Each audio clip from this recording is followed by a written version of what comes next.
భారతదేశంలో పుట్టిన ఎవరైనా కూడా, భారతదేశంలో పుట్టిన ప్రతి ఒక్కరూ హిందువే. అంటే అదే అంబేద్కర్ గారు ఎవరైతే మత మార్పిడి లేదా క్రిస్టియానిటీలోకి వెళ్తారో వాళ్ళు దేశద్రోహులుగా మారుతారు అని కూడా మాట్లాడారు. అసలు క్రైస్తవుల మీద ఎందుకు దాడి జరుగుతున్నాయి అలా అనుకుంటే? ఇది మీరు చెప్పిన దానికి రివర్స్లో ఉంది. కరోనా లాంటిది వచ్చింది. ఈ కరోనా లాంటిదో పాండమిక్ సిచ్యువేషన్ ఏదైనా సరే వచ్చినప్పుడు పలానా దేవస్థానం నుంచి వండి తీసుకుని వచ్చి ప్రసాదాలు లేకపోతే మీరు తింటారా అని అడిగితే చావనైనా చేస్తాం కానీ అది మాత్రం మేము తినం అనేసాను. ఆ మతము నేను ప్రాపగండా చేసుకుంటున్నాను.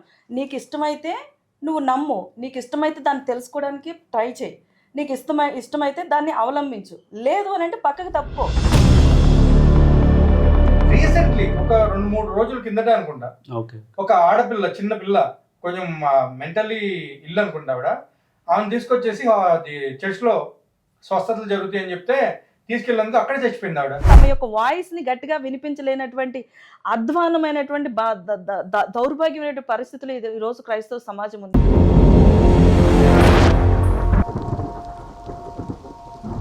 హాయ్, హలో, నమస్తే. నేను మీ anchor Nagendra. Welcome to Aira media. ఈరోజు మనం ఒక కపుల్ని ఇంటర్వ్యూ చేయబోతున్నాం. వాళ్ళు ఎవరంటే స్వర్ణలత గారు అండ్ రామ్మోహన్ గారు. సో వీళ్ళు బెంగళూరు నుంచి ఇక్కడ వరకు రావడం జరిగింది. సో వీళ్ళు రావడానికి మెయిన్ రీజన్ ఏంటి? దాడులు, అంటే క్రైస్తవుల మీద దాడులు జరుగుతున్నాయి, అవన్నీ కూడా ఎందుకు జరుగుతున్నాయి అనే ఒక విషయం మీద మరికొన్ని విషయాల మీద మనం మాట్లాడదాం. So let's welcome to Aira media. ఎలా ఉన్నారండి?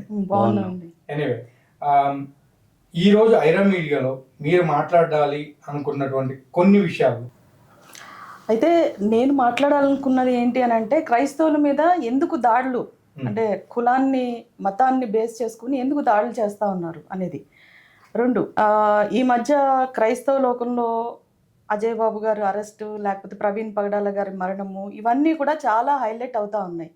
వీటి విషయాల్లో కొన్ని సత్యాలు లేకపోతే కొన్ని ట్రూత్స్ మేము చెప్పాలని అది ఇంకొక ఉద్దేశం. మూడోది కాన్స్టిట్యూషన్. అసలు కాన్స్టిట్యూషన్ క్రైస్తవ్యం గురించి ఏం చెప్తుంది, కాన్స్టిట్యూషన్లో ఉన్న సత్యాలు ఏంటి, వాటిని గురించి కూడా మనం కొంత మాట్లాడదాము అనే ఉద్దేశంతో వచ్చాము. సూపర్ అండి. ఫస్ట్ థింగ్ మనం కాన్స్టిట్యూషన్కి వెళ్ళిపోదాం. అదే ఫస్ట్ టాపిక్ పెట్టుకుందాం. Okay, let's talk.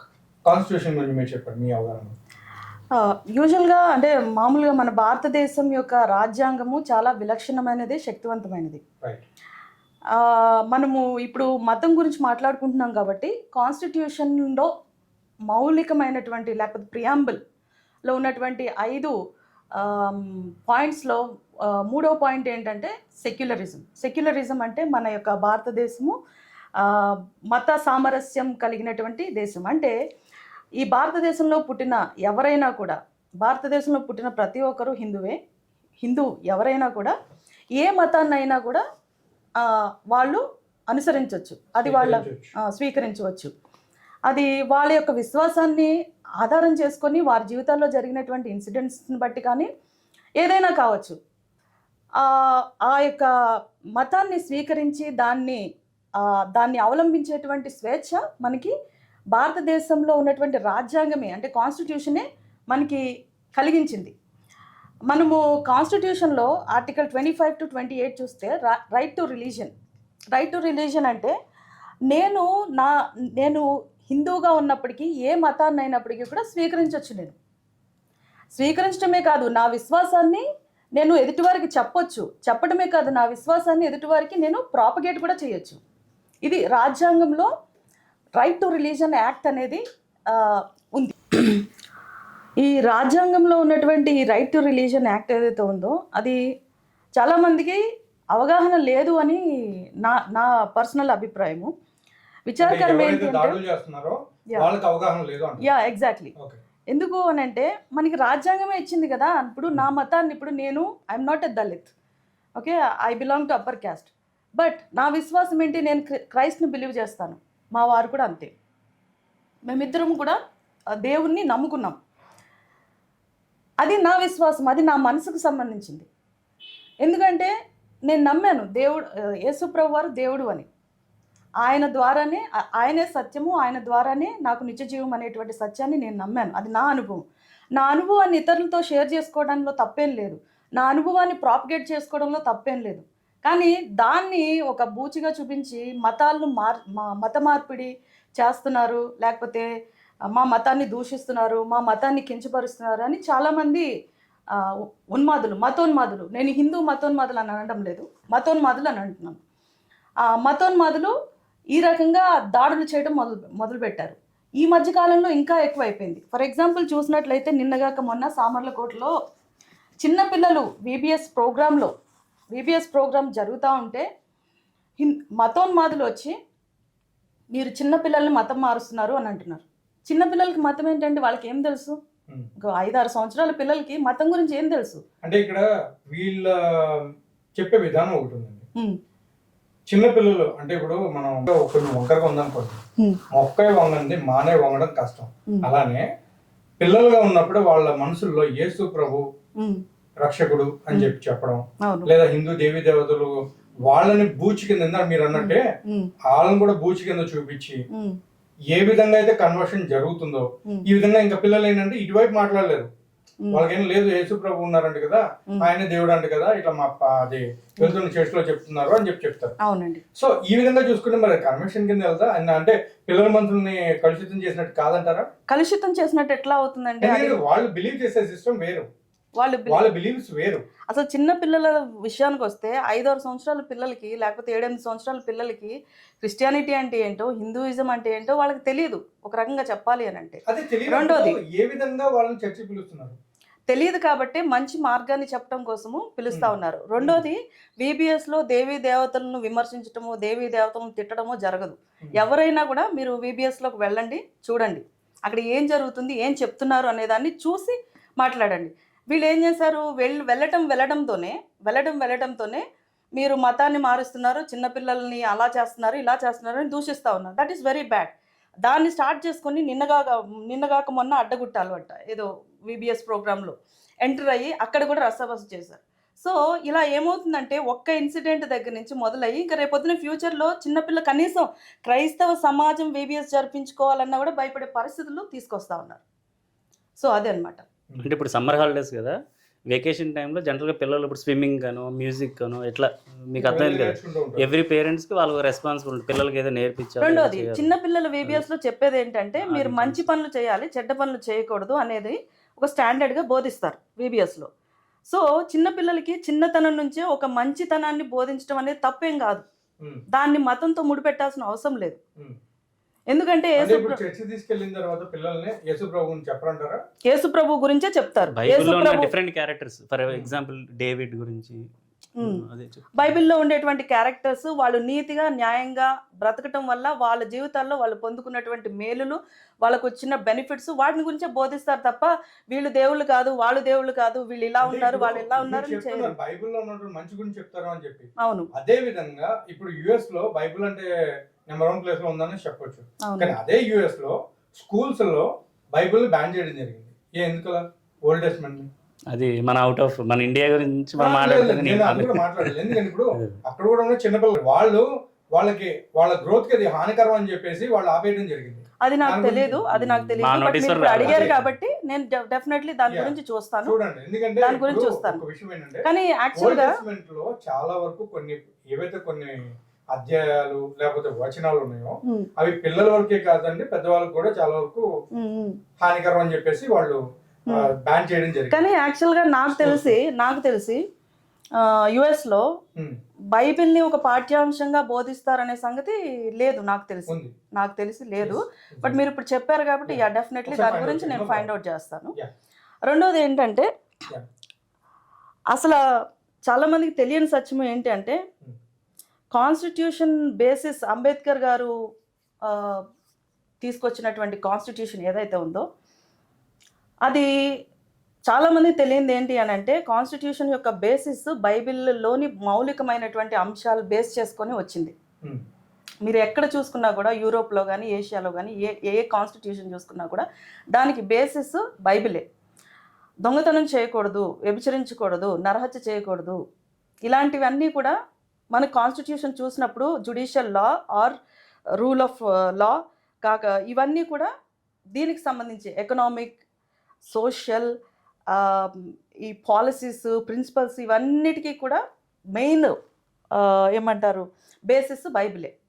చాలా మందికి ఈ విషయం తెలియదు. అయితే అదే అంబేద్కర్ గారు ఎవరైతే మత మార్పిడి లేదా క్రిస్టియానిటీలోకి వెళ్తారో వాళ్ళు దేశద్రోహులుగా మారుతారు అని కూడా మాట్లాడారు. ఎందుకంటే ఇవాళ రేపు ఎవరైతే క్రిస్టియానిటీలోకి వెళ్తున్నారో వాళ్ళు భారత మాతకి జయ అంటే లేదు, వందే మాతరం గురించి చెప్పండి లేదు. అండ్ అన్నిటికంటే మెయిన్ థింగ్ ఇక్కడ దేశంలో లిటరల్లీ హిందుత్వం గురించి చాలా బ్యాడ్ గా వాళ్ళు తప్పుగా అనుకుంటున్నారు క్రిస్టియన్స్. ఎట్లా అంటే విగ్రహారాధన చేసిన తర్వాత ఆ ప్రసాదాలను స్వీకరించము అంటే అవి దెయ్యానికి పెట్టినాయి అని చెప్పేసి మిస్అండర్స్టాండింగ్ చాలా జరిగింది.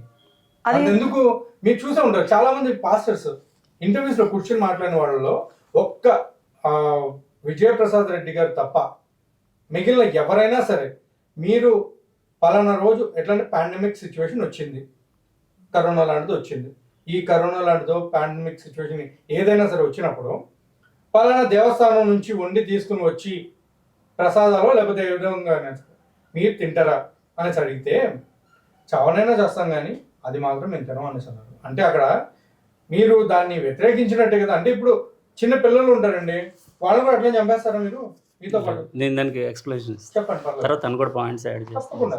చేస్తాను. అంటే నేను వచ్చిన బ్యాక్గ్రౌండ్ ఆమె ప్రొటెస్టెంట్ క్రిస్టియన్. నేను కూడా ఆ సండేస్ గీతా సత్సంగ్కి వెళ్ళేవాడిని, చిన్న జేఆర్ స్వామి దగ్గరికి వెళ్ళేవాడిని. మా నాన్నగారు కూడా అందులో సెక్రటరీ వైజాగ్లో, విశాఖపట్నంలో. సో అంటే బిఫోర్ నా లైఫ్ 2004 ఆఫ్టర్ 2004 చేంజ్ అండి చెప్తా. నా బ్యాక్గ్రౌండ్ తను చెప్పినట్టు అప్పర్ క్యాస్ట్. నా పేరు మీద ఒక క్యాబినెట్ మినిస్టర్ కూడా ఉన్నారు, మీకు ఐడియా వచ్చి ఉంటుంది. సరే రాకపోవచ్చు. One of the cabinet minister ఉన్నారు. సో ఇవన్నీ ఎందుకు చెప్తున్నానంటే నేను వచ్చిన బ్యాక్గ్రౌండ్ ఎట్లా అంటే మా ఊళ్ళో వెళ్ళినప్పుడు పొలాల్లో వెళ్ళినప్పుడు మేము అంటే విలేజ్ ఏరియాలో నేను గ్రో అప్ అయ్యాను కాబట్టి ఒక గడ్డి కనబడుతుంది అనుకో ఇదే దేవుడు. అంటే గడ్డి కనబడినా చెట్టు కనబడినా ఆ చెట్టు తోరలు ఉంటాయి, మర్రి చెట్టు అంటారు చూసారు. అట్లా ప్రతిదాన్ని మనం గాడ్ అనే అనలేం. ఎందుకు ఈ విషయాన్ని అంటున్నా అంటే బైబిల్లో క్లియర్గా ఉంటుంది. విగ్రహారాధన అంటే ఇప్పుడు నేనున్నాను, నేను బాగా పాపులర్ అయ్యాను అనుకో, రామ్మోహన్ బాగా గ్రో అయ్యాడు, ఆయన ఏదో కంపెనీలు పెట్టాడు, చాలా చేయించాడు అంటే ఆయనలో ఏదో సక్సెస్ అయ్యి ఉంటాడు. సక్సెస్ అయ్యాడు కాబట్టి ఆయన ఏదని చెప్తే ఇప్పుడు ఆ గడ్డి దేవుడు అంటే ఆ గడ్డి పూర్తిగా నమ్మేవాళ్ళు కూడా ఉంటారు, అంటే గుడ్డిగా నమ్మేవాళ్ళు ఉంటారు. ఆ మర్రి చెట్టు తోడ ఉంది, మర్రి చెట్టు దగ్గర దేవుడు ఉన్నాడంటే అది కూడా నమ్మేస్తారు. ఎందుకంటే రామ్మోహన్ సక్సెస్ అయ్యాడు కాబట్టి, రామ్మోహన్ ఒక ఫీల్డ్లో సక్సెస్ అయ్యాడు, ఆయన గ్రో ఉంది, డెవలప్మెంట్ అయ్యింది, అది నేను చూస్తున్నాం సక్సెస్, ఆయన చెప్పినట్టు మనం ఫాలో అవుతుంది. సో బైబిల్లో ఏముంటుందంటే అలా ప్రతిదీ మనం కన్సిడర్ చేయలేం. మీకు అర్థమైంది కదా, అక్కడ గడ్డి దగ్గర పెట్టింది నేను తినాలి, మర్రి చెట్టు దగ్గర తోట దగ్గర తినాలి అంటే ఇట్ ఈస్ నాట్ యాక్సెప్టబుల్. ఎందుకు నాట్ యాక్సెప్టబుల్ మీకు అర్థమైంది కదా. దగ్గర పెట్టింది లేకపోతే తాడ దగ్గర పెట్టింది మీ దగ్గర మీకు తీసుకొచ్చేది పెట్టట్లేదు. ఇక్కడ ఏంటంటే నేను మాట్లాడేది విగ్రహారాధన చేసినప్పుడు ఇప్పుడు సపోజ్ శ్రీరామ్ మీరు ఒక మాట అన్నారు దెయ్యం అని అన్నారు చూసారా, దానికి ఎక్స్ప్లెనేషన్ ఇస్తుంది. అంటే మీరు విలేజ్ ఏరియాలో ఉంటే మర్రి చెట్టు అనే కాన్సెప్ట్ ఎందుకు వచ్చింది అదే. సో ఏ క్రిస్టియన్ కూడా అది కొంతమంది ఉన్నారు వాళ్ళకి అవగాహన లేక ఆయన ఏమన్నారంటే విగ్రహారాధనని ప్రతిష్ఠించిన అంటే దానికి కూడా ప్రాణ ప్రతిష్ఠ చేసినప్పుడు అని మాట్లాడారు ఆయన. అదే ఇప్పుడు ఒక బైబిల్లో నువ్వు ఒక పాస్టర్ అయ్యండి దానికి ప్రాణ ప్రతిష్ఠ చేస్తాను నువ్వు ఎట్లా నమ్ముతావు నాకు అర్థం కావట్లేదు. అదే ఊరు చెప్పే కదా, నీ 6 o'clock తర్వాత మర్రి చెట్టు వెళ్ళను. ఎందుకు తెలుసా అంటే ఊర్లో వాళ్ళందరూ ఆ మర్రి చెట్టు దగ్గర ఏదో ఇబ్బంది ఉందట, ఉండకూడదు ఏదో ఉందట. ఇప్పుడు నువ్వు దెయ్యం అని అన్నావు చూసావా, ఆ మాటకి చెప్తున్నా, ఎక్స్ప్లెనేషన్ ఇస్తున్నా. నాకు తెలిసింది ఎందుకంటే నాకు కాలజ్ఞానం తెలుసు. ఇప్పుడు చూడు కలికాలం అంటారు చూసా, చిన్నప్పటి నుంచి మీ అమ్మమ్మ తాతయ్యల దగ్గర పెరిగాం. సో మాకు ఆ నాలెడ్జ్ నాకు ఉంది. సో ఇప్పుడు నువ్వు చెప్పిన అంటే వాళ్ళు మిస్అండర్స్టాండింగ్ ఎందుకు చేస్తున్నారంటే నాకు తెలిసి విడివిడి నాలెడ్జ్ ఆఫ్ నాలెడ్జ్ ఉన్న వాళ్ళు కొంతమంది ఎక్కడ కూడా ఇప్పుడు ఒక మాస్టర్ని నమ్మి ఒక కాంగ్రిగేషన్ వచ్చినప్పుడు వాళ్ళందరినీ కూడా నువ్వు తప్పుదోవ పట్టిస్తే వాళ్ళు బతకాల్సింది జీవించాల్సింది పక్కన వాళ్ళతో అంటే తోటి వాళ్ళతో. ఇప్పుడు ఎవరైతే ఉంటారో వాళ్ళు హిందూసే ఉంటారు. అది నేను అపార్ట్మెంట్ లో జస్ట్ దీపావళి అని చెప్పి ముగ్గేసుకున్నందుకు గొడవ చాలా పెద్ద పండుగ చేస్తారు. మరి ఎవరన్నారా మనకు మా పేర్లు వద్దు కానీ నేను ఆ మాట ఖండిస్తున్నాను. ఎందుకంటే జరిగిన ఒకే ఇన్సిడెంట్ నేను ఒక్కదాని గురించి మాట్లాడలేదు, ఒకటి లేదా వందలు జరిగినాయి అట్లాంటి జరిగి ఉండొచ్చు. కానీ దాంతో కంపేర్ చెప్తాను మీకు, క్రిస్టియన్స్ రోజు రోజుకి ఏమవుతున్నారంటే బ్రాహ్మణ్స్ కంటే అధ్వానంగా తయారవుతున్నారు అనేది ఒక ఉద్దేశం. అలా అనుకుంటే అసలు మరి అసలు క్రైస్తవుల మీద ఎందుకు దాడి జరుగుతున్నాయి అలా అనుకుంటే?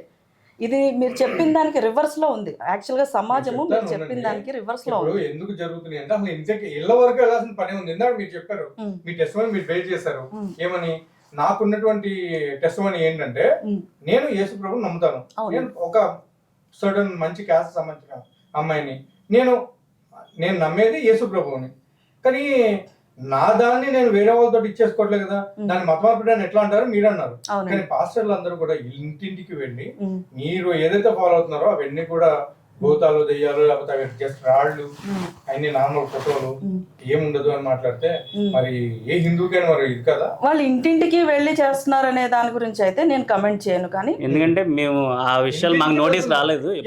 ఒకవేళ ఇంటికి వెళ్ళినా వాళ్ళు రాని దగ్గర కూడా బయట రోడ్డు అది గేట్ దగ్గర వెయిట్ చేసి పిల్లలకి కరపత్రాలు ఇచ్చి నెక్స్ట్ చర్చ్కి వచ్చేయండి. కరపత్రాలు ఇవ్వడంలో తప్పు లేదు. ఎందుకంటే కరపత్రం అనేది చర్చ్కి వచ్చేయమని చెప్పి తను ఎక్స్ప్లెయిన్ మీకు ఇష్టమైతే రండి, లేకపోతే లేదు. ఒకవేళ ఒక్క నిమిషం అండి, నేను రమ్మంటాను. ఇప్పుడు ఫర్ ఎగ్జాంపుల్ ఒక చోట అగ్ని ఉంది, అక్కడికి మీరు రండి అని అంటాను నేను. మీరు చూస్తున్నారు, కనబడుతున్నారు, మీరు వస్తారా? అది మీ ఇష్టం. మీరు కాలడానికి సిద్ధంగా ఉంటే మీరు వస్తారు, లేదు అని అంటే మీరు పక్కకి వెళ్ళిపోతారు. ఇది కూడా అంతే. నా విశ్వాసము, నా మతము నేను ప్రాపగండా చేసుకుంటున్నాను. నీకు ఇష్టమైతే నువ్వు నమ్ము, నీకు ఇష్టమైతే దాన్ని తెలుసుకోవడానికి ట్రై చేయి, నీకు ఇష్టమైతే దాన్ని అవలంబించు, లేదు అని అంటే పక్కకి తప్పుకో. ఇష్టమంటే కానీ మీరు ప్రతిసారి వచ్చి చెప్పడం కూడా తప్పు కదా. ప్రతిసారి వచ్చి చెప్పాలి. ఎందుకంటే జనాలు, మా బైబిల్లో ఒక వాక్యం ఉంది, ఇప్పుడు మీరు ప్రకటించాలి, ప్రకటించకపోతే ఎవరు ప్రకటిస్తారు? మీరు సర్వలోకమునకు వెళ్ళి మీరు తెలుసుకున్న సత్యాన్ని సర్వ సృష్టికి మీరు చెప్పండి. చెప్పటం అనేది ప్రతి క్రైస్తవుని యొక్క బాధ్యత. అది దేవుడు ఇచ్చినటువంటి ప్రాముఖ్యమైనటువంటి ఒక ఏమంటారు లా అని అనను కానీ ఒక రూల్. ఒక సామాన్య క్రైస్తవుడు మొదలుకొని ఒక సువార్థికుడు వరకు ప్రతి ఒక్కరు కూడా యేసుక్రీస్తు ప్రభువారిని గురించి చెప్పాలి. చెప్పడంలో తప్పులేదు. ఆయన వచ్చింది ప్రపంచం అందరి కోసమా, లేకపోతే ఓన్లీ ఇజ్రాయెల్ పీపుల్ కోసం? యేసు ప్రభువారు వచ్చింది అందరి కోసమే. యేసు ప్రభువారు దేవుని చేత పంపబడినటువంటి అద్వితీయ కుమారుడు. ఒక రకంగా చెప్పాలి అని అంటే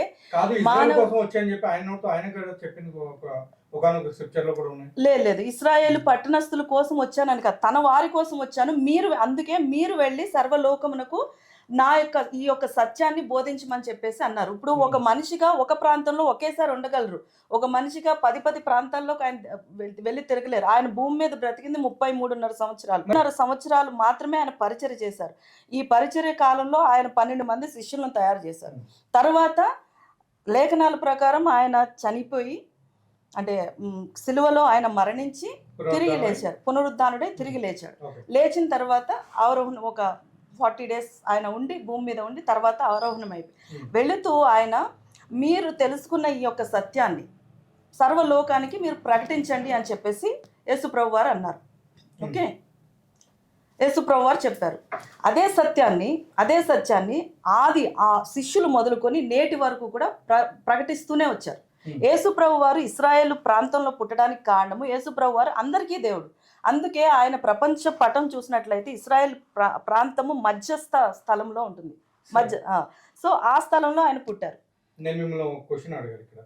మీరు అంటున్నారు యేసు ప్రభు 33.5 సంవత్సరాలు, మరి బైబిల్లో 12 సంవత్సరాల తర్వాత మళ్ళీ 30 సంవత్సరాల వరకు మరి ఆయన అనిపించలేదు. ఇప్పుడు చరిత్రలో అన్నీ కూడా గ్రంథస్థం కాలేదు. చరిత్రలో అన్ని కూడా గ్రంథస్థం అవ్వాలని కూడా రూల్ లేదు. ఒక్క నిమిషం, చరిత్ర పుట్టిన కాడి నుంచి, భూమి పుట్టిన కాడి నుంచి ఇప్పటి వరకు కొన్ని వందల వేల సంవత్సరాల యొక్క చరిత్ర ఉంది. అన్ని మన ముందు ఉన్నాయా? లేదు. కొన్ని మాత్రమే ఏవైతే ఇంపార్టెంట్ ఉన్నాయో అవి మాత్రమే దేవుని చేత మానవులకు దొరికినాయి తప్ప చరిత్ర అంతా కూడా లిఖించబడి ఉండాలని ఏమీ కూడా రూల్. అంటే మరి 73 పుస్తకాలు ఉన్నటువంటి బైబిల్ ఈ రోజు 67కి 66కి అట్లా రావడం వల్ల 66 ఈ 66 బుక్స్ కి రావడం వల్ల మరి మిగిలిన బుక్స్ ఎందుకు తీసేయడం జరిగింది? ఎందుకంటే మరి అవి కూడా ఇంపార్టెంటే కదా, మరి రావాల్సింది అవే కదా, దొరికినవి అవే, సత్యంగా ఉన్నవి. 73 ఎందుకు తీశారు? 73లో ఉన్న మిగిలిన బుక్స్ ఎందుకు తీశారు? అవి అవి అవి దొరికినవే కదా, దొరికిన వాటిలో నుంచి 66 ఏవైతే క్రీస్తు యొక్క సిద్ధాంతానికి లేకపోతే దేవుడి నుంచి వచ్చినటువంటి సిద్ధాంతాలు ఏవైతే ఉన్నాయో వాటిని బేస్ చేసుకొని ఆ 66 సంకలనాలు చేశారు తప్ప 73 ఎందుకు పెట్టలేదు అని అంటే దొరికినప్పటికీ కూడా అవి ఏమంటారు సత్యానికి కాదు వాస్తవానికి దూరంగా ఉండటాన్ని బట్టి వారిని తీసేసి ఉన్నారు. కానీ మేము నమ్మిన బైబిల్, నా చేతికి వచ్చిన బైబిల్లో 66 పుస్తకాలు ఉన్నాయి. ఆ 66 పుస్తకాలు మాత్రమే సత్యమని నేను నమ్ముతున్నాను. ఆ సత్యాన్ని నేను ప్రకటిస్తా ఉన్నాను. ఓకే, యేసుప్రభు ఇక్కడ రోమ్ సామ్రాజ్యం సంబంధించినటువంటి ఇజ్రాయెల్లోనే కదా పుట్టింది? ఎవరు? యేసుప్రభు. అప్పుడు రోమన్స్ రోమన్ క్యాథలిక్స్ వాళ్ళు ఇప్పటికీ 73 బుక్స్ ఫాలో అవుతారు కదా.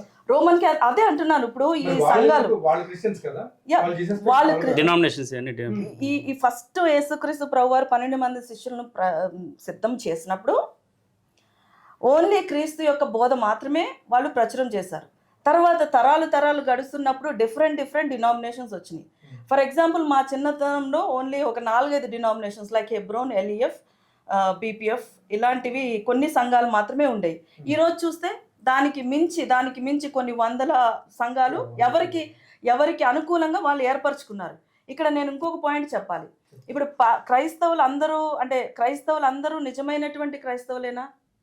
అది నిజమైనటువంటి క్రైస్తవులేనా? కాదు.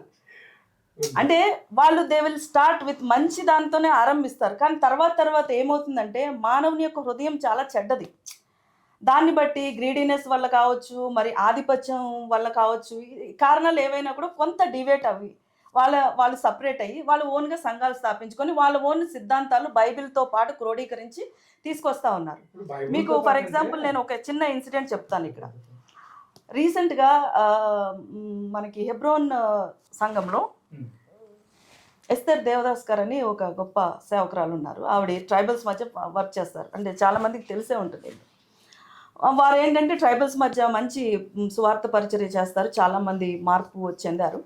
అయితే ఒక పాస్టర్, వారణాసిలో ఒక పాస్టర్ గారు ఉంటారు. ఆయన ఇలాగా ఈ ప్రాంతంలో మీరు సువార్త చేస్తే బాగుంటుంది అని చెప్పేసి ఆయనే పర్సనల్గా ఇన్వైట్ చేస్తే ఎస్తేర్ దేవదాస్ గారు వెళ్ళారు. వాళ్ళ టీంతో పాటు అక్కడికి వెళ్ళిన తర్వాత అక్కడ ఒక స్కూల్ ఉంది. ఆ స్కూల్ బయట నిలబడి వీళ్ళు కరపత్రికలు, ఇప్పుడు మీరు అన్నట్టు కరపత్రికలు పంచుతూ ఉన్నారు. అయితే ఆ పాస్టర్కి తెలుసు, కానీ ఆయన వార్న్ చేయలేదు. పక్కన సివిల్ డ్రెస్లో ఉండే పోలీసులు ఆ మొత్తం ఆ ఎపిసోడ్ని వీడియో తీశారు. వీడియో తీసిన తర్వాత ఒక 1 or 1.5 hour అలా జరిగినిచ్చిన తర్వాత డైరెక్ట్గా లేడీ పోలీసుని తీసుకొచ్చి వీళ్ళని అరెస్ట్ చేయించారు. పక్కనే ఉన్న పాస్టర్ ఎస్కేప్డ్. వీళ్ళు 1 day 24 hours జైల్లో ఉన్నారు, without food, without anything. Okay, తర్వాత అక్కడ ఉండే లోకల్ పాస్టరు వీళ్ళ గురించి పట్టించుకోవాలి. ఎవరైతే ఆహ్వానం ఇచ్చారో పట్టించుకోవాలి, కానీ పట్టించుకోలేదు. తర్వాత ఎలాగో తెలిసిన తర్వాత మన ఇక్కడ హెబ్రోన్ సంఘంలోంచి సపోర్ట్ ఇచ్చిన తర్వాత వాళ్ళు బెయిల్ మీద విడుదలయ్యారు, బయటకు వచ్చిన తర్వాత కూడా వాళ్ళు అలా చేసి ఇలా చేసి అదంటున్నారు ఇదంటున్నారు, మళ్ళీ అరెస్ట్ చేస్తామంటున్నారు, అలా అని ఇలా అని. ఆ పాస్టర్ గారు చాలా వీళ్ళని ఫోన్ చేసి వీళ్ళ దగ్గర నుంచి డబ్బులు లాక్కున్నారు. చాలా ఇప్పటి వరకు కూడా నేను ఇది లైవ్గా చూసాను. ఈ పాస్టర్ గారు వాళ్ళకి ఫోన్ చేసి అలా డబ్బులు పంపించు అని పిలిచింది ఆయనే. ఇంచుమించు ఇరుకుతున్న, అంటే వాళ్ళు ఇబ్బంది పడుతున్నారని ఆ సంగతి పాస్టర్ గారికి తెలియదా? పక్కనే ఉన్నారు. ఆయన ఎస్కేప్ అయ్యారు, వీళ్ళు విత్ ప్రూఫ్స్ వీళ్ళు బుక్ అయిపోయారు. మరి హెల్ప్ చేయాల్సింది ఎవరు? పాస్టర్ గారే. కానీ ఆయన వీళ్ళ దగ్గర నుంచి డబ్బులు తీసుకొని బెయిల్ అని అదని ఇదని వాయిదాలు అని చెప్పేసి చాలా ఇబ్బంది పెట్టారు. మరి ఇప్పుడు ఇక్కడ తప్పు ఎవరిదంటారు? పాస్టర్ గారిదే. ఆబ్వియస్లీ పాస్టర్ గారు. ఆయన క్రైస్తవుడు కదా? క్రైస్తవుడే. ఆయన క్రైస్తవుడే. మరి ఎందుకు క్రైస్తవ్యంలో ఉండి కూడా క్రైస్తవ సేవకుల్ని వాళ్ళే పిలిచి అంత ఇబ్బంది పెట్టాల్సిన పని లేదు. నేను ఎందుకు చెప్తున్నాను అని అంటే, క్రైస్తవుడు అయినప్పటికీ కూడా క్రీస్తును నిజంగా కలిగి ఉండాలి. కొన్నిసార్లు ఏంటంటే క్రైస్తవ ముసుగులో ఉండేటువంటి కొంతమంది వాళ్ళ స్వార్థ ప్రయోజనాల కోసము ఆ బేసిక్ ఏమంటారు క్రైస్తవ్య సిద్ధాంతాలను పక్కన పెట్టి గ్రీడీనెస్తో వాళ్ళు ఆ రకంగా చేస్తున్నారు. సో గుర్తుపెట్టుకోండి, స్వార్థపరులు వాళ్ళ యొక్క సొంత స్వలాభాల కోసం మర్చిపోకండి. ఓకే. మనం మాట్లాడదాం. ఓకే. సో స్వార్థపరులు వాళ్ళ వాళ్ళ యొక్క సొంత స్వలాభాల కోసము ఇలాగా చేస్తూ ఉన్నారు. మరి వీళ్ళంతా క్రైస్తవులే. సో నేను అనేది ఏంటంటే మతం వేరు, మానవత్వం వేరు. ఇప్పుడు మానవత్వాన్ని మతంతో జోడించలేము. మతం అనేది మనసుకు సంబంధించింది, అది ఒక మార్గం. అంతేగాని మతాన్ని కులంతో మనము అటాచ్ చేయలేం. సో యేసుప్రభు వారు చెప్పింది ఏంటంటే నిన్ను వలె నీ పొరుగు వారిని ప్రేమించండి, వ్యభిచారం చేయొద్దు, నరహత్య చేయొద్దు, దొంగతనం చేయొద్దు, నేనే దేవుణ్ణి, నన్ను నమ్మండి, నన్ను విశ్వసించండి. మీరు గనక విశ్వసిస్తే కష్టాలు రావని చెప్పను, కష్టాలు వస్తాయి, కానీ ఆ ప్రతి పరిస్థితిలో కూడా నేను మీకు తోడై ఉంటాను. ఈ క్వశ్చన్ బాగా క్లియర్గా ఆలోచించండి. ఏ పాస్టర్ అయినా, లేకపోతే ఇప్పుడు మల్లికార్జున్ గారు అంటే నాకు ఇప్పుడే గుర్తుకొచ్చింది మీరు చెప్పిన తర్వాత, ఆయన కారులో వెళ్తూ రోడ్డు మీద కనిపించిన వాళ్ళకి కరపత్రాలు ఇవ్వడం జరుగుతుంది. ఇవ్వడమే కాకుండా ఆయన ఏం చెప్తారంటే, ఇది చదువుకోండి, మంచి జరుగుతుంది, ఈయన లోకదేవుడు యేసు ప్రభు, నాకు మీకు అందరికీ దేవుడు అని చెప్పేసి ఇవ్వడం జరుగుతుంది. బట్ కొంతమంది దాన్ని తప్పుగా తీసుకునే అవకాశం చాలా ఉంది. అది అలా చేయడం కరెక్ట్ అంటారా మరి? అంటే అందులో తప్పు మీకు ఏమనిపించింది? ఆయన అలా చేయడం కరెక్టే. ఎందుకంటే ఆయన తన జీవితంలో ఆయన సాక్ష్యం మీరు విన్నారో లేదో, ఆయన జీవితంలో చాలా కోల్పోయారు, చాలా నష్టపోయారు. కానీ ఆయన యొక్క స్వభావం కూడా చాలా కరెక్ట్ అయ్యింది. తర్వాత యేసు ప్రభు వారిని నమ్ముకున్నాక ఆయనే మారారు. ఆయన యొక్క మనసు మారింది, ఆయన యొక్క స్వభావం మారింది. మారిన తర్వాత ఆయన యేసు ప్రభు ఎవరు నశించిపోకూడదని, ఆయనలాగా ఇబ్బంది పడకూడదని, ఒక మంచి మార్గంలో వెళ్ళాలని ఆయన ఉద్దేశం. నేను ఆ ఉద్దేశంతో చూశాను కాబట్టి ఒక వీడియో నేను చూసాను. ఏంటంటే ఆయన చర్చ్ గురించి నేను మాట్లాడాను. అక్కడ కూడా ఒక చర్చిని ఆయన సొంతంగా మొత్తం అంతా కూడా చేసిన తర్వాత తిరిగి ఆయన మీద కేసు పెట్టారు. ఆ పాస్ట్ ఎవరితోనో మాట్లాడినా గానీ ఆ పాస్ట్ వేరే వాళ్ళతో కూడా మాట్లాడి అప్పటి వరకు పట్టించుకున్నటువంటి సంఘాన్ని ఇప్పుడు మళ్ళీ దాన్ని కబ్జా చేశాడు, లేకపోతే ఆక్యుపై చేశారు అని చెప్పి ఈయన రిటర్న్ కేసు పెట్టారు. అవన్నీ ఓకే. బట్ నేను అనేది ఏంటంటే, ఒకళ్ళకి ఎట్లా అంటే, ఇప్పుడు వాళ్ళ మార్గం వేరు, మీ మార్గం వేరు. మీరు టెస్టిమనీ చెప్పడం తప్పలేదు, కానీ ఇక్కడ ఏం జరుగుతుందంటే, ఆయన్ని నమ్ముకుంటే మీకు ఉన్నటువంటి బాధలు పోతాయని చెప్పడం ఎంతవరకు కరెక్ట్ నేను అడుగుతున్నా. అది కరెక్టే, అది వాస్తవమే. ఎందుకు అంటే మళ్ళీ తర్వాత వచ్చిన తర్వాత చాలా వరకు బాధల్లో ఉంటే పరిస్థితి ఏంటి? పరిస్థితి బాధలు పోవు కదా వాళ్ళు. ఇంకా అదే నేను ఇందాక కూడా అదే చెప్పాను. యేసు ప్రభువుని నమ్ముకుంటే కష్టాలు రావు అని నేను చెప్పను. యేసు ప్రభువుని నమ్ముకున్నా కష్టాలు వస్తాయి. కానీ డిఫరెన్స్ ఏంటంటే, యేసు ప్రభువుని నమ్ముకుంటే ప్రతి కష్టంలో కూడా ఆయన ఉన్నారు, ప్రతి కష్టంలో కూడా ఆయన ఆదుకుంటారు, ఆయన సహాయం చేస్తాడు అనేటువంటి ఒక నమ్మకము, ఒక నిరీక్షణ, ఒక భద్రత ఉంటుంది. అంతెందుకు నా జీవితంలోనే ఎన్నో చేదాటిపోయిన పరిస్థితులు వచ్చినప్పుడు, మరణపు అంచుల వరకు వెళ్ళినప్పుడు యేసు ప్రభు వారు బ్రతికించారు. నేనే దానికి ఎగ్జాంపుల్. 12 hours నైట్ 8 o'clock నాకు వచ్చిన హార్ట్ అటాక్. 9:30 ఆ టైంకి హాస్పిటల్కి వెళ్ళాం. చాలా లేట్ చేశారు. నాకు 2 ఆపరేషన్స్ జరిగాయి, 2 హార్ట్ సర్జరీస్. సో ఆ 12 hours దేవుడు నన్ను బలపరిచారు. నేను కూడా పడుకోవడం కావాలి, ప్రేయర్ చేసుకున్నా, బైబిల్ చదువుకున్నా. సో ఇవన్నీ ఎందుకు చెప్తున్నానంటే, కోవిడ్ అయినప్పుడు అంటే ఇప్పుడు ఇవన్నీ మన విపత్తులు చూస్తుంటే మనిషి ఊపిరి పీల్చుకోవడానికి కూడా మనకు స్వతంత్రం లేకుండా అయిపోతుంది. అట్లా రకరకాలుగా వస్తున్నాయి. అదే సునామీలని ఇవన్నీ విపత్తులను వస్తున్నాయి.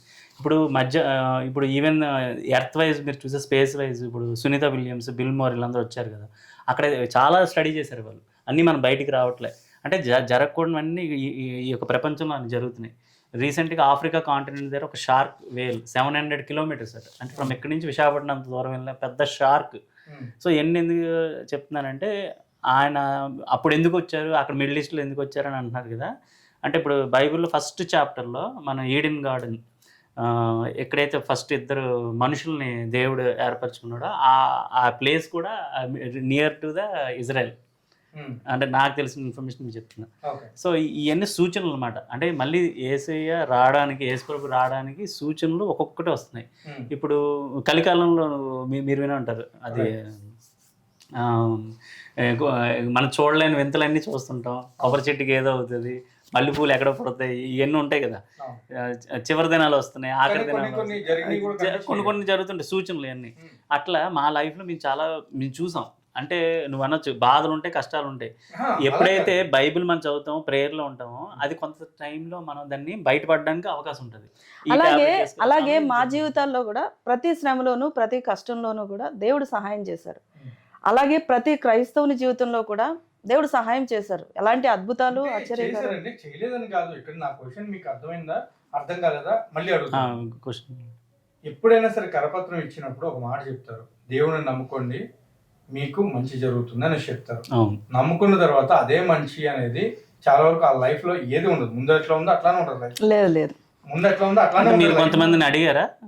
అలా లైవ్ లో ఉంది నేను లేదు లేదు. సో ఇక్కడ ఏంటంటే తప్పు దోవ పట్టించడం కాదా అట్లా చెప్పడం వల్ల? అలా చెప్పడం వల్ల తప్పుదో పట్టించడం కాదు. ఎందుకంటే యేసు ప్రభువుని నమ్ముకున్న తర్వాత వాళ్ళ జీవితాలు పాత జీవితాల లాగా ఉండవు. ఒక ట్రూ క్రిస్టియన్, ఒక ఆవిడ లిటరలీ నాకంటే చాలా పెద్ద ఆవిడ కదా. సో ఆవిడ హిందూ, బీభత్సమైన పూజలు చేసేది. ఎవరో చెప్పారు, మామూలు పాస్టర్లో లేకపోతే ఎవరో ఒకరు చెప్పారు, తెలుసు, జీసస్ క్రైస్ట్ నమ్ముకున్నారు. కాకపోతే నమ్ముకున్న తర్వాత ఏం జరిగిందంటే, అంటే నమ్ముకోక ముందు నమ్ముకున్న తర్వాత ఆవిడకి బ్లడ్ క్యాన్సర్, క్యాన్సర్ అయితే ఉంది ఆమెకి. సో నా ఏసై ఉన్నాడు, నాకు ఏ ప్రాబ్లం ఉండదు అని చెప్పి ఆవిడ టాబ్లెట్లు కూడా వేసుకోవడం మానేసింది. ఓకే, ఇక్కడ ఒకటి అర్థం చేసుకోండి, ఆ టాబ్లెట్ వేసుకోవడం మానేసిన తర్వాత మరి ఆవిడ బ్రతికిందా అంటే విత్ ఇన్ కొన్ని మంత్స్ బిఫోర్ ఇయర్ చనిపోయింది.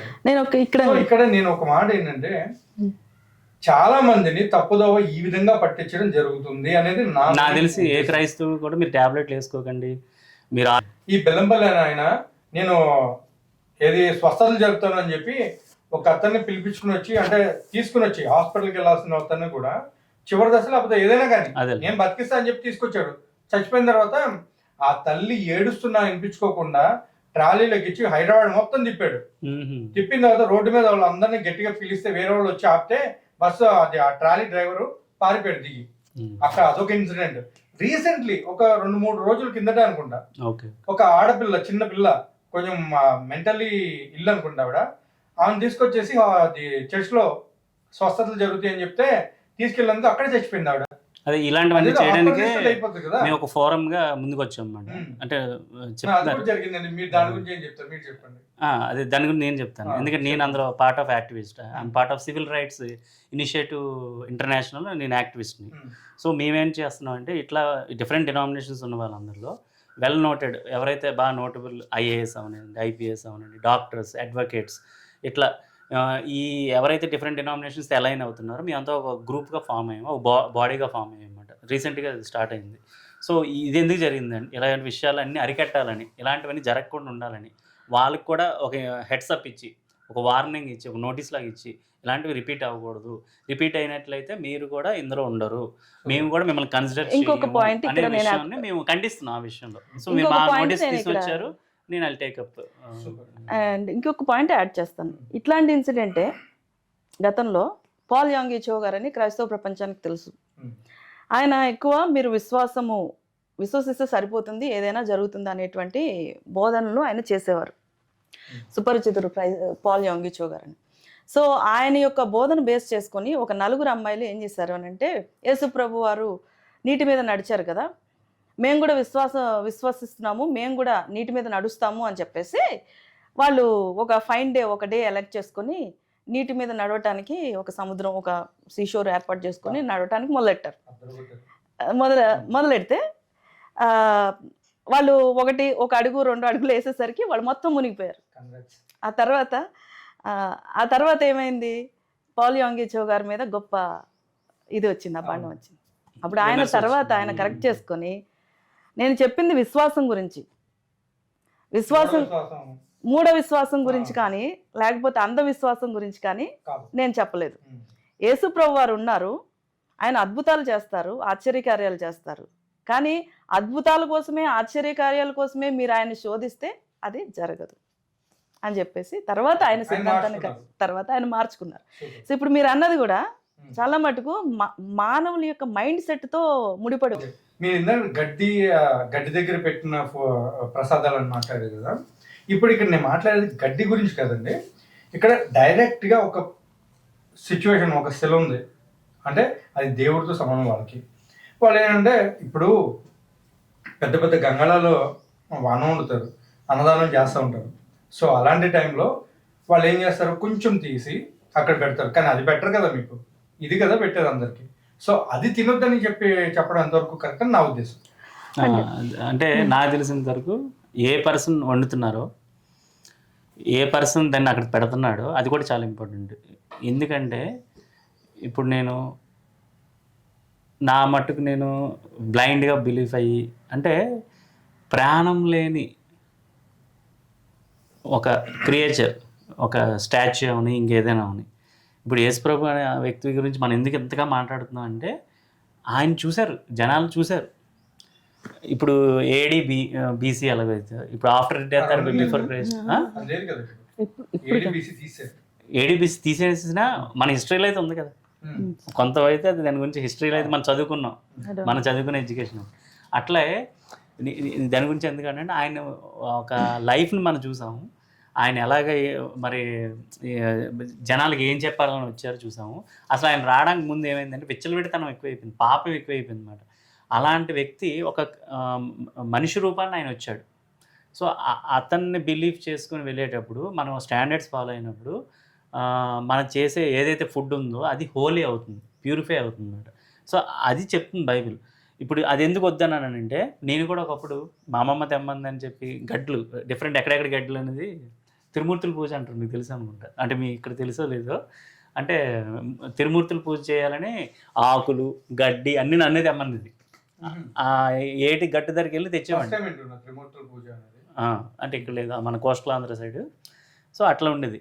నేను అనుకున్నాను అమ్మమ్మ ఇవన్నీ ఎందుకు మనకి, నువ్వేం నమ్ముతున్నావు వీటిని, ఇది తీసుకొని వచ్చి చేస్తున్నావు, మాతో చేయిస్తున్నావు, నాకైతే హ్యాపీనెస్ లేదు, నాకైతే ఏ విధంగా బెనిఫిట్ నాకు అనిపించట్లేదు అని అన్నాను అనమాట. అప్పుడు ఆమె ఏమన్నదంటే మనం వంశప్రాయంగా మనం చేస్తుంటాం అని చెప్పుకొచ్చి మేము అలా ఫాలో అయిపోయాం.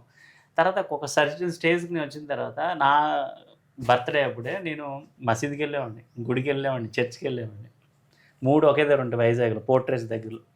ఎక్కడా లేని ప్రశాంత్ నేను చర్చ్లోకి వెళ్ళినప్పుడు నాకు ప్రశాంత్ వచ్చేది, మనసుకి హ్యాపీనెస్ వచ్చేది. అప్పుడు నేను అనుకున్నాను అయితే లివింగ్ గాడ్ ఎక్కడ ఉన్నాడంటే యేసుప్రభు లివింగ్ గాడ్. సో అది ఒక మెయిన్ రీజన్ ఎందుకు మనం తినమని చెప్పారు కదా. మన మనసులో ఏదైతే ఉందో, మన ఏదైతే దృఢత ఉందో, ఎప్పుడైతే దేవుడు నీతో మాట్లాడుతున్నాడు, కనెక్టివిటీ ఎప్పుడు నీకు ఏర్పడుతుందంటే నువ్వేం ఫాలో అవుతున్నావు, నువ్వేం ఆచరిస్తున్నావు, నువ్వేం చెప్తున్నావు. ఇప్పుడు ఆయన మనసులో ఇది ఒక బలి ఆరాధనగా, అంటే బలిగా, అంటే దేవుడికి ఇది పెడుతున్నావా. ఇప్పుడు చూడండి చాలా మేకలు కోళ్ళని కోస్తుంటారు కదా, నేను చిన్నప్పుడు ఎంత ఆ ఫ్యామిలీ అంతా చూసి వచ్చాను అనమాట. అంటే ఏదైనా మంచి జరగాలంటే 7 కోళ్ళు కొయ్యాలి, లేకపోతే 7 మేకలు కోలాలి, ఆ బ్లడ్ని మనం ఇంటి చుట్టూ వేయాలి, లేకపోతే గుమ్మానికి పెట్టాలని. అలా చేస్తే అది అన్హోలీనెస్ నాకు తెలిసినది. ఎందుకు అంటే అది డిఫరెంట్ మైండ్ సెట్ వస్తుంది అన్నమాట. ఇప్పుడు మేము చెప్పే మైండ్ సెట్లు ఏంటంటే అలా చేయడం వల్ల అక్కడ నో యూజ్, అలా చెప్పి ఇవ్వడం వల్ల కూడా క్రైస్తవుల్లో ఒక అభిప్రాయం ఏర్పడింది, అది ప్రసాదం ఇట్లా ఉందని. అసలు ఇచ్చేవాళ్ళు అది చెప్పాల్సిన అవసరం లేదు, వాళ్ళు ఒక మంచి ఉద్దేశంతో ఇస్తుంది. మీరు అన్నారు చూడు కోవిడ్ అప్పుడు అందరికీ చెప్తున్నారని, వాళ్ళు ఫుడ్గా అది ఇచ్చినప్పుడు వాళ్ళ ఫుడ్గానే వాళ్ళు ఆస్వాదించాలి. అదే ఇన్పుట్ ఉందో అవుట్పుట్ ఎలా వస్తుంది, రిజల్ట్ ఎలా వస్తుంది, వాళ్ళు చెప్పే విధానం బట్టి వీళ్ళు అర్థం చేసుకునే విధానం అక్కడ డిఫరెంట్ డిక్షన్ అయిపోవడం వల్ల. అంటే అట్లా స్టార్ట్ చేసింది, అంటే దాన్ని క్రియేట్ చేసింది ఎవరు? పాస్టర్స్ కదా. కొంతమంది ఉన్నారు, అందరూ కాదు, చెప్పే కదా కొంతమంది.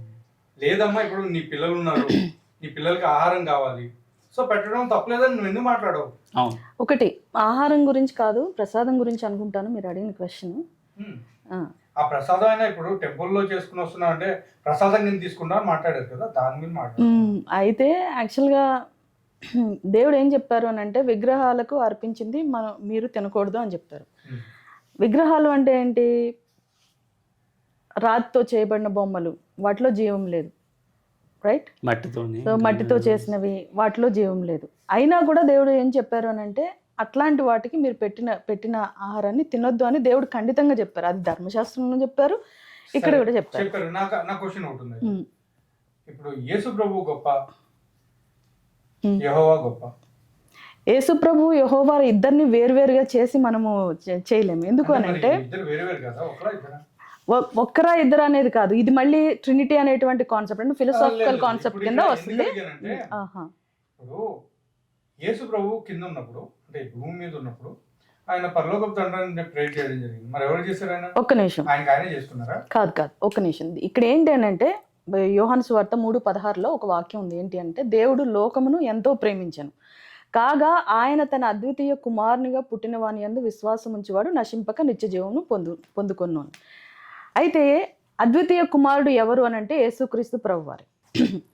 యేసుక్రీస్తు ప్రభువారు అంటే పరలోకంలో ఉన్న తండ్రి ఒక దైవాంశ సంభూతుడిగానో లేకపోతే ఒక ఏమంటారు మానవుని కాకుండా ఒక అతీతమైనటువంటి శక్తిగాను అద్భుతమైనటువంటి శక్తిగాను ఆయన జన్మించలేదు.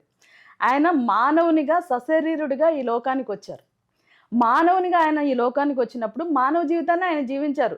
కొన్నిసార్లు పరలోకానికి వెళ్ళి కూర్చొని మళ్ళీ కొన్నిసార్లు ఈ లోకానికి వచ్చి కూర్చొని అలా చేయలేదు. సశరీరుడిగా యేసుక్రీస్తు ప్రభువారు కంప్లీట్ 100% మానవుడిగా ఈ లోకంలో జీవించాడు. కాబట్టి ఆయన పరలోకంలో ఉన్నటువంటి తండ్రిని ఒక మానవునిగా ఆయన ప్రార్థన చేశారు. దీన్ని వేరుగా చేయడానికి లేదు. నేను అదే చెప్తున్నాను. ఇప్పుడు తండ్రి ఎవరు, యేసుక్రీస్తు ప్రభువారు ఎవరు, పరిశుద్ధాత్మ దేవుడు ఎవరు అని మళ్ళీ ఈ ముగ్గురిని సపరేట్ చేసి మాట్లాడా చాలా పెద్ద టాపిక్. బట్ ఆయన ఈ లోకానికి వచ్చింది ఒక మానవునిగా ఆయన ఈ లోకానికి ఏంటంటే మానవుడిగా జీవించినప్పుడు మానవుడు వినగలుగుతాడు. ఇప్పుడు దేవుడిగా వచ్చినంటే ఆయన వినరు కదా జనాలు.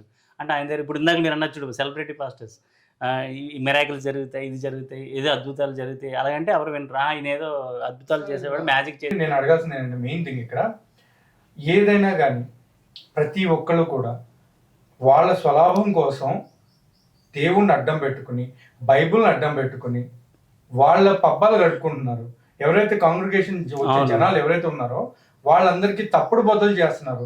అలా చేసిన తర్వాత వాళ్ళు బయటికి వెళ్ళిన తర్వాత ఇతర మతస్థులు కానివ్వండి వాళ్ళ యొక్క పొరుగు వారు ఎవరైతే ఉంటారో వాళ్ళతోటి వేరేగా బిహేవ్ చేస్తున్నారు.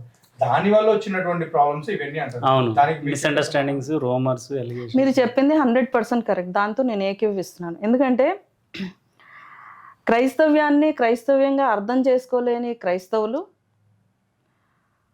వేరే వాళ్ళ దగ్గరికి వెళ్ళి వాళ్ళు నేర్చుకున్నటువంటి ఏదైతే మూస పద్ధతిలో నేర్చుకున్నటువంటి వాటిని తీసుకెళ్ళి వేరే వాళ్ళ దగ్గరికి వెళ్ళి రుద్దటం వలన అది వేరే రకంగా ప్రొజెక్ట్ అవ్వడం వలన వాళ్ళు అర్థం చేసుకున్న విధానంలో అవతల వాళ్ళు అర్థం చేసుకోవడం వలన ఈ సమస్యలన్నీ వస్తూ ఉన్నాయి. మీకు అర్థమైందా? ఎక్కడో 100 మందిలో ఒకరికి జరిగిందని అది చెప్పడం, వీళ్ళు కూడా మిగతా 100 మెంబర్స్ మాకు కూడా జరుగుతుంది. ఇప్పుడు క్రైస్తవ్యంలో సిద్ధాంతాలు అన్ని ఒకటే ఉంటే ఇన్ని సంఘాలు ఉండవు, ఇన్ని పరిచర్యలు ఉండవు. సంఘాల్లో ఉండేటువంటి ఆ డాక్ట్రిన్స్ ఏవైతే ఉన్నాయో అవన్నీ కూడా వేరువేరుగా ఉండవు. రైట్. ఇప్పుడు మీరు అన్నారు కదా, అసలు టెస్టిమనీ అంటే ఏంటి మీ దృష్టిలో? టెస్టిమనీ అంటే సాక్ష్యము అంటే దేవుడు నా జీవితంలో లేదా ఒక వ్యక్తి జీవితంలో ఏ రకంగా ఆయన ఇన్వాల్వ్ అయ్యి ఆ వ్యక్తి జీవితాన్ని మార్చాడో, ఆ వ్యక్తి జీవితాన్ని పరిశుద్ధపరిచాడో, ఆ వ్యక్తి జీవితాన్ని క్రమపరిచాడో, అభివృద్ధి పరిచాడో దాన్ని టెస్టిమనీ అంటాం. అది అంటే ఇప్పుడు ఇక్కడ వచ్చిన తర్వాత మీకు తెలిసే ఉంటుంది చాలా వరకు కొన్ని టెస్టిమోనీల్ని మన యూట్యూబ్ లో కూడా పెట్టడం జరిగింది. అందులో ఫస్ట్ చెప్పుకోవాలంటే గొడ్లక్క అని, ఆ తర్వాత మళ్ళీ ఇంకొక అక్క వచ్చారు, ఆవిడ సమాధక్క అంట. ఆవిడకైతే టోటల్ గా వేరే ఉంది. ఆవిడ చచ్చిపోయిన తర్వాత ఏదో చేయొచ్చి తాగిందంట, ఆవిడ లేచి కూర్చున్నారంట. సో ఇలాంటి టెస్టిమోనీస్ ని నమ్మొచ్చు అంటారా? ఇవన్నీ కూడా ఫ్యాబ్రికేటెడ్ టెస్టిమనీస్ అండి. యాక్చువల్గా నా హృదయంలో ఉండేటువంటి భారం కూడా అదే. టెస్టిమనీస్ అంటూ పెడతా ఉన్నారు, కానీ ఆ టెస్టిమనీస్ ఎంతవరకు రియల్ అనేది పెట్టే వాళ్ళకి కూడా తెలియదు. ఫర్ ఎగ్జాంపుల్ రీసెంట్గా నాకు నా లైఫ్లోనే ఒక ఇన్సిడెంట్ జరిగింది. ఏంటి అని అంటే బ్రదర్ జోషి గారి ఛానల్లో ఒక ఇంటర్వ్యూ. ఆ ఇంటర్వ్యూలో ఆయన ఒక ప్రవక్త, ఆ ప్రవక్త తన యొక్క టెస్టిమనీ షేర్ చేస్తూ నేను చాలా అద్భుతాలు చేస్తాను, ఆశ్చర్యాలు చేస్తాను, అది ఇది అని చెప్పేసి తన టెస్టిమనీ షేర్ చేశారు. అలా విన్నవాళ్ళు చాలామంది ఆయనకి ఆకర్షితులయ్యారు. అందులో మా అమ్మ కూడా ఒకసారి ఏం చేసిందంటే, ఇగో ఈయన ప్రార్థన చేస్తున్నారు, చేస్తే అద్భుతాలు జరుగుతాయంట అని చెప్పేసి చెప్పడంతో అసలు ఏంటి అసలు బేసిక్గా ఆయన పెట్టే testimonies, I'm sorry to say this but నేనైతే చెప్తున్నాను, ఆయన పెట్టే టెస్టిమనీస్లో దాదాపు చాలా మటుకు కూడా ఫ్యాబ్రికేటెడ్ టెస్టిమనీస్ నేను అబ్జర్వ్ చేసినంత మటుకు. సో అలాగా నేను సరే ఏంటి అనేది వెళ్దామని చెప్పేసి వెళ్ళాను. దానికి అక్కడికి వెళ్ళాలి అని అంటే ఏదో ఫాస్టింగ్లో వెళ్ళాలి అది ఇదని అని చెప్పేసి అంటే YMCAలోకి వెళ్ళాను. వెళ్ళిన తర్వాత అక్కడ పాస్టర్ని నేను చూసినప్పుడు నాకు చాలా బాధేసింది. ఎందుకనంటే ఆయన అక్కడ చెప్పిన టెస్టిమనీ వేరు, అక్కడ జరుగుతుంది వేరు. ప్రవచనాలు అంటారు, లేకపోతే నేమ్ కాలింగ్ అంటారు, అవన్నీ కూడా ట్రాష్, జస్ట్ ట్రాష్. ఇదంతా ఎందుకు జరిగింది? అక్కడ పెట్టినటువంటి టెస్ట్ మనీ, అక్కడ ఆయన చెప్పినటువంటి సాక్ష్యము అది నిజమా అబద్ధమా అనేది తెలుసుకోకుండా జనాలు వెర్రిగా వెళ్ళిపోయి ఏదో అద్భుతం జరుగుతుందంట, ఆశ్చర్యం జరుగుతుందంట అని చెప్పేసి వాళ్ళను నమ్మి అలా వెళ్ళటం వల్ల నాశనం అయ్యేది ఎవరండి? వాళ్ళే. ఇప్పుడు మీరు ఇందాక అన్నారు కదా, ఎవరో ఏదో కొబ్బరి నూనె పెట్టుకుని మరణం నుంచి లెగుస్తారంట, లేకపోతే బిల్లు వేసుకోకుండానే దేవుడు స్వస్థపరుస్తాడంట, క్యాన్సర్ పేషెంట్, ఎయిడ్స్ రోగాలు పోతాయంట. ఇవన్నీ ఏంటండి? ఇవన్నీ ఇట్లాంటి ఫ్యాబ్రికేటెడ్ టెస్టిమనీస్ వల్ల వచ్చినటువంటి ఇవే. దీనివల్లనే క్రైస్తవ్యంలో చాలా చెడ్డతనము అనేది, చెడ్డ పేరు అనేది వస్తుంది. నిజంగా కూడా క్రైస్తవ్యం అబాసుపాలు అవ్వడానికి కారణం కూడా ఇట్లాంటి ఫ్యాబ్రికేటెడ్ టెస్టిమనీస్ చాలా వరకు ప్లే చేస్తున్నాయి ఇంచుమించు. అసలు అద్భుతాల గురించి, ఆశ్చర్యకార్యాల గురించి క్రైస్తవుడు ప్రాకులాడటం అనేది కరెక్ట్ కాదు. దేవుడు ఏం చెప్పాడు అని అంటే, యాక్చువల్గా సువార్త అనేది ఏంటి అని అంటే, చాలామంది అనుకుంటారు 1 తిమోతి 2:4లో 2:4లో ఒక వాక్యం ఉంది. ఏంటి అని అంటే, దేవుడు తండ్రి అంటే దేవుని యొక్క కోరిక ఏంటి అంటే అందరూ రక్షణ పొంది సత్యం యొక్క అనుభవంలోనికి, సత్యం యొక్క అనుభవ జ్ఞానంలోకి రావాలి అని. కానీ వెరాజ్ సువార్త అంటే ఈ రోజుల్లో ఎట్లా వెళ్ళిపోయిందంటే, సత్యం దేవుడు ఏం కోరుకుంటున్నారంటే అందరూ రక్షింపబడి పరలోక రాజ్యానికి వెళ్ళాలి అని. ఈ రెండిట్లో చాలా డిఫరెన్స్ ఉంది. పౌలు గారు అంటారు, ఆయన యొక్క మెయిన్ ఏంటంటే అందరూ కూడా సత్యమును గూర్చి అనుభవ జ్ఞానం తెలుసుకోవాలి. అందుకోసమే నేను నియమింపబడ్డాను, అందుకోసమే నేను అపాయింట్ చేయబడ్డాను అని పౌలు అంటున్నారు. ఈ రెండింటికి డిఫరెన్స్ ఏంటంటే, అసలు సత్యం ఏంటి? సత్యం అంటే యేసుక్రీస్తు ప్రభువారు. యేసుక్రీస్తు ప్రభువారి ద్వారా మాత్రమే మానవుని యొక్క జీవితానికి, లేకపోతే ఆ వ్యక్తి యొక్క జీవితానికి మోక్షం లభిస్తుంది. ఆయనను నమ్ముకున్నప్పుడు మనము సత్యమైనటువంటి మార్గంలో, వెలుగు మార్గంలో నడుస్తాం. ఇది సువార్త. కానీ సువార్త కూడా చాలాసార్లు వక్రీకరించబడుతుంది. యేసుక్రీస్తు ప్రభువారిని నమ్ముకుంటే నీకు స్వస్థతలు జరుగుతాయి, యేసుక్రీస్తు ప్రభువారిని నమ్ముకుంటే నీకు అమాంతంగా నీ బ్యాంక్ అకౌంట్లో డబ్బులు పడిపోతాయి, యేసుక్రీస్తు ప్రభువారిని నమ్ముకుంటే నీకు కారు వస్తుంది, యేసుక్రీస్తు ప్రభువారిని నమ్ముకుంటే నీకు ఇల్లు వస్తుంది. ఇదే అండి సువార్త? ఇదే అండి మీరు ఇచ్చే టెస్ట్ మనీ? ఈరోజు చర్చిల్లో సాక్ష్యాలు చెప్పిస్తున్నారు. ఏం చెప్పిస్తున్నారు? నేను పలానా కొన్ని వారాలు వచ్చాను కాబట్టి నాకు ఈ అద్భుతం జరిగింది, లేకపోతే ఇలా నూనె రాసుకున్నాను, నాకు ఈ అద్భుతం జరిగింది.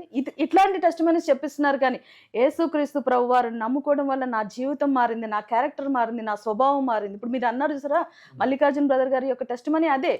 ఆయన యొక్క జీవితం దానికి ఎంతో బైబిల్ని ఆచరించడం, ప్రేయర్ చేయడం, కంటిన్యూస్ ప్రేయర్స్ అన్నమాట. ఆయన యొక్క జీవితం మార్చబడింది. ఎలా, ఎటువంటి పరిస్థితుల్లో నుంచి ఆయన ఎట్లాంటి పరిస్థితుల్లోకి వచ్చారని అదే ఆయన టెస్టిమనీ చెప్తున్నారు. అదే నిజమైనటువంటి టెస్టిమనీ. ఒక క్రైస్తవునికి ఉండాల్సింది టెస్టిమనీ ఏంటి అని అంటే, మనసు మార్చబడటం, మానవత్వంతో నింపబడినటువంటి మనసుతో జీవించటం అనేదే నిజమైనటువంటి టెస్టిమనీ. అతనే నిజమైనటువంటి క్రైస్తవుడు. అతనే యేసుక్రీస్తు ప్రభువారు చెప్పిన మార్గంలో నడిచినప్పుడు ఏదైతే యేసుక్రీస్తు ప్రభువారు చెప్తారో అది అతను పొందుకుంటారు. సో ప్రవీణ్ పగడాల గారి గురించి కొన్ని విషయాలు షేర్ చేయాలనేది కూడా చెప్పారు. సో అదేంటి, అసలు ఏం జరిగింది? ఈరోజు క్రైస్తవ చరిత్రలో ప్రవీణ్ పగడాల గారి మరణం అనేది చాలా అత్యంత విషాదకరమైన ఘటన. చాలామంది ఏంటంటే, వాళ్ళు జీవిస్తున్నప్పుడు వాళ్ళు ఒక టెస్టిమనీని క్యారీ చేస్తారు. కానీ ప్రవీణ్ పగడాల గారు మరణించిన తర్వాత వారి యొక్క టెస్టిమనీ ఎలివేట్ అయింది. దాని ద్వారా ఎంతోమంది బలపరచబడ్డారు.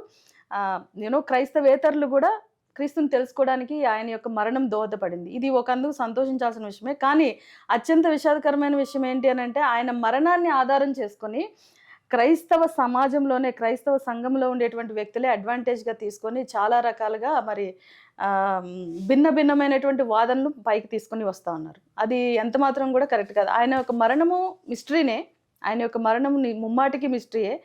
అది ఎలా జరిగింది ఏంటి అనేది అది తేల్చవలసింది ప్రభుత్వం వారిది, తర్వాత మనకున్నటువంటి జ్యుడిషియల్ ఏదైతే ఉందో అది. కానీ దర్యాప్తు మాత్రం అత్యంత నిష్పాక్షితంగా జరగట్లేదు, నిష్పక్షపాతంగా జరగట్లేదు,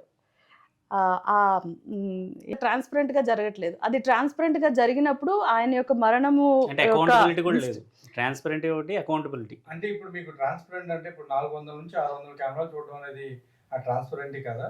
అయితే ప్రవీణ్ పగడాల గారి మరణాన్ని చేసుకొని ఎందుకు అంటే, ఫర్ ఎగ్జాంపుల్ రాజ్ బోడా గారు ఉన్నారు. రాజ్ బోడా గారు చెప్తూ వచ్చారు, హత్య కాదు, చాలా ఇది జరిగింది, అది జరిగింది, క్షమించాలి, హత్య జరిగింది, ఇది జరిగింది, వ్యాను, ట్రక్కు, కొన్ని కోట్లు ఫండ్స్, ఇవి అవి అని చెప్పుకుంటూ వచ్చారు. చెప్పుకుంటూ వచ్చి లాస్ట్గా ఆయన ఏం చేశారు, రాజమండ్రి మీద వేశారు. రాజమండ్రిలో ఫేమస్ మన జాన్ వెస్లీ గారు, బ్లెస్సీ వెస్లీ గారు వాళ్ళంతా సమర్పణ కలిగి దేంది ఎంత డబ్బు, 10 లక్షలు. ఆఫ్టర్ ఆల్ 10 లక్షలు. ఆ 1 month శాలరీ అని అది అది అది మరి ఎంత అంటే అది నిజంగా ఆయన ఆలోచించి చెప్పారో, మరి పాపులర్ అవుదాం అని చెప్పారో, లేకపోతే ఇంకా మిస్గైడ్ చేశారు. ఏ రకంగా మిస్గైడ్ చేశారో మరి మనకైతే తెలియదు. ఇప్పుడు ఏమైందంటే ఈ ఒక్కదాంతో ఆయన గతంలో చెప్పింది అంతా కూడా ట్రాష్ అనేటువంటి అంటే దాన్ని బ్లెస్సీ వెస్లీ గారి మీద వాళ్ళు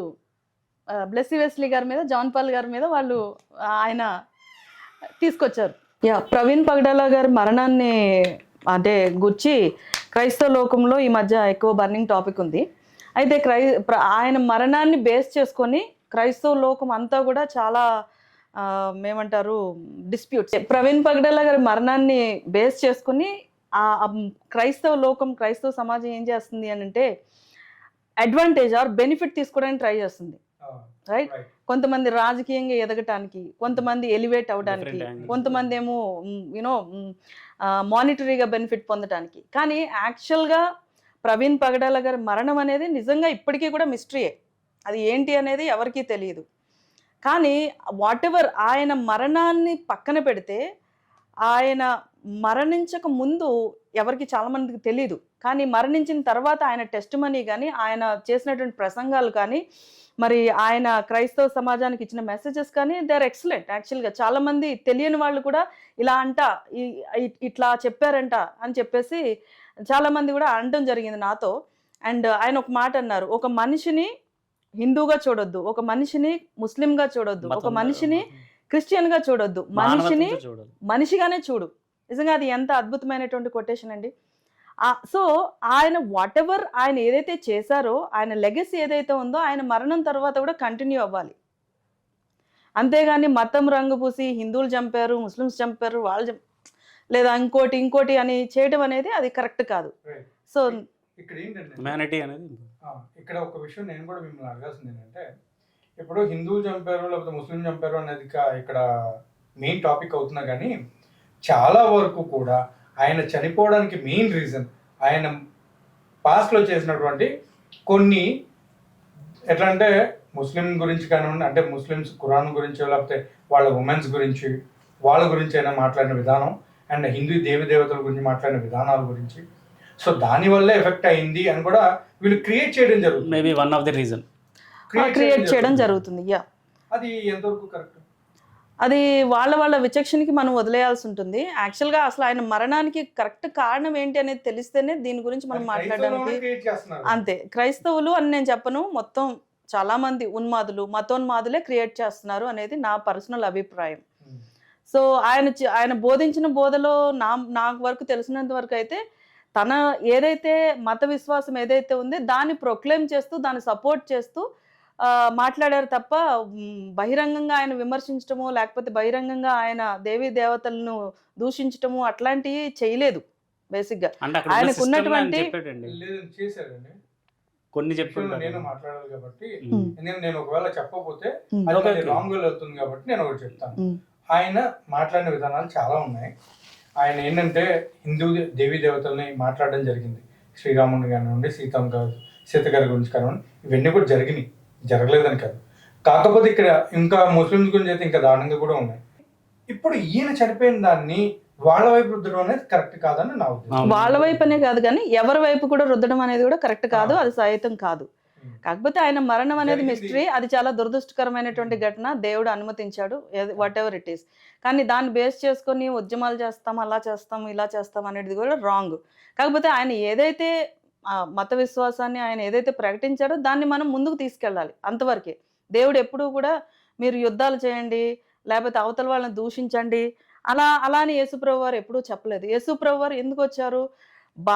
పాపం అనేటువంటి బానిసత్వంలో నుంచి విడిపించడానికి, ఫ్రీడమ్ ఇవ్వడానికి యేసుప్రభు వారు మానవునిగా వచ్చారు ఈ లోకానికి కదా. అందుకనే ఏదైతే యేసుప్రభు వారు చెప్పారో, నిన్ను వలె నీ పొరుగు వారిని ప్రేమించండి, లేకపోతే మంచిగా ఉండండి, ఇతరులకు సహాయం చేయండి, గుడ్ సమారిటన్గా ఉండండి, ఇవే కదా యేసుక్రీస్తు ప్రభు వారు చెప్పింది, అంతే కదా. అంతకుమించి ఆయన ఏమీ చెప్పలేదు. సో వాటిని మనము మన జీవితం ద్వారా డిపిక్ట్ చేస్తూ ముందుకు కొనసాగాలి, కానీ ఇలాంటి ఉన్మాదకరమైనటువంటి పరిస్థితులు కావాల్సుకొని తీసుకొని వచ్చి మత విద్వేషాలు తీసుకొని వచ్చి చేయటం అనేది కరెక్ట్ కాదు. అలాంటప్పుడు మతోన్మాదులకు నిజంగా క్రీస్తుని వెంబడించే వాళ్ళకి తేడా ఉండదు, నా పర్సనల్ అభిప్రాయం. కాన్స్టిట్యూషన్ ఇప్పుడు మనకి చేంజెస్ అవన్నీ ఉన్నాయి కదా, కాన్స్టిట్యూషన్ చేంజ్ చేస్తామని చెప్పేసి బీజేపీ వాళ్ళు అది అన్నారు కదా, దాని గురించి.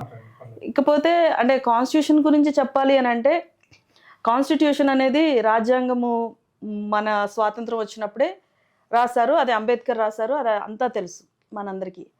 కాకపోతే కాన్స్టిట్యూషన్ మీద చాలా నేను విన్నంత వరకు ఈ మధ్యకాలంలో చాలా కాంట్రవర్సీస్ నడుస్తూ ఉన్నాయి. ఏంటి అని అంటే, మొన్న జనరల్ ఎలక్షన్స్లో బీజేపీ 400 సీట్లు పైన వస్తే మాత్రం కాన్స్టిట్యూషన్ మారుస్తాము అని చెప్పేసి వాళ్ళు ప్రచారం చేయడం జరిగింది. అయితే బీజేపీ ప్రభుత్వానికి అంత మెజారిటీ రాకపోవడంతో ఓడిపోయింది కదా.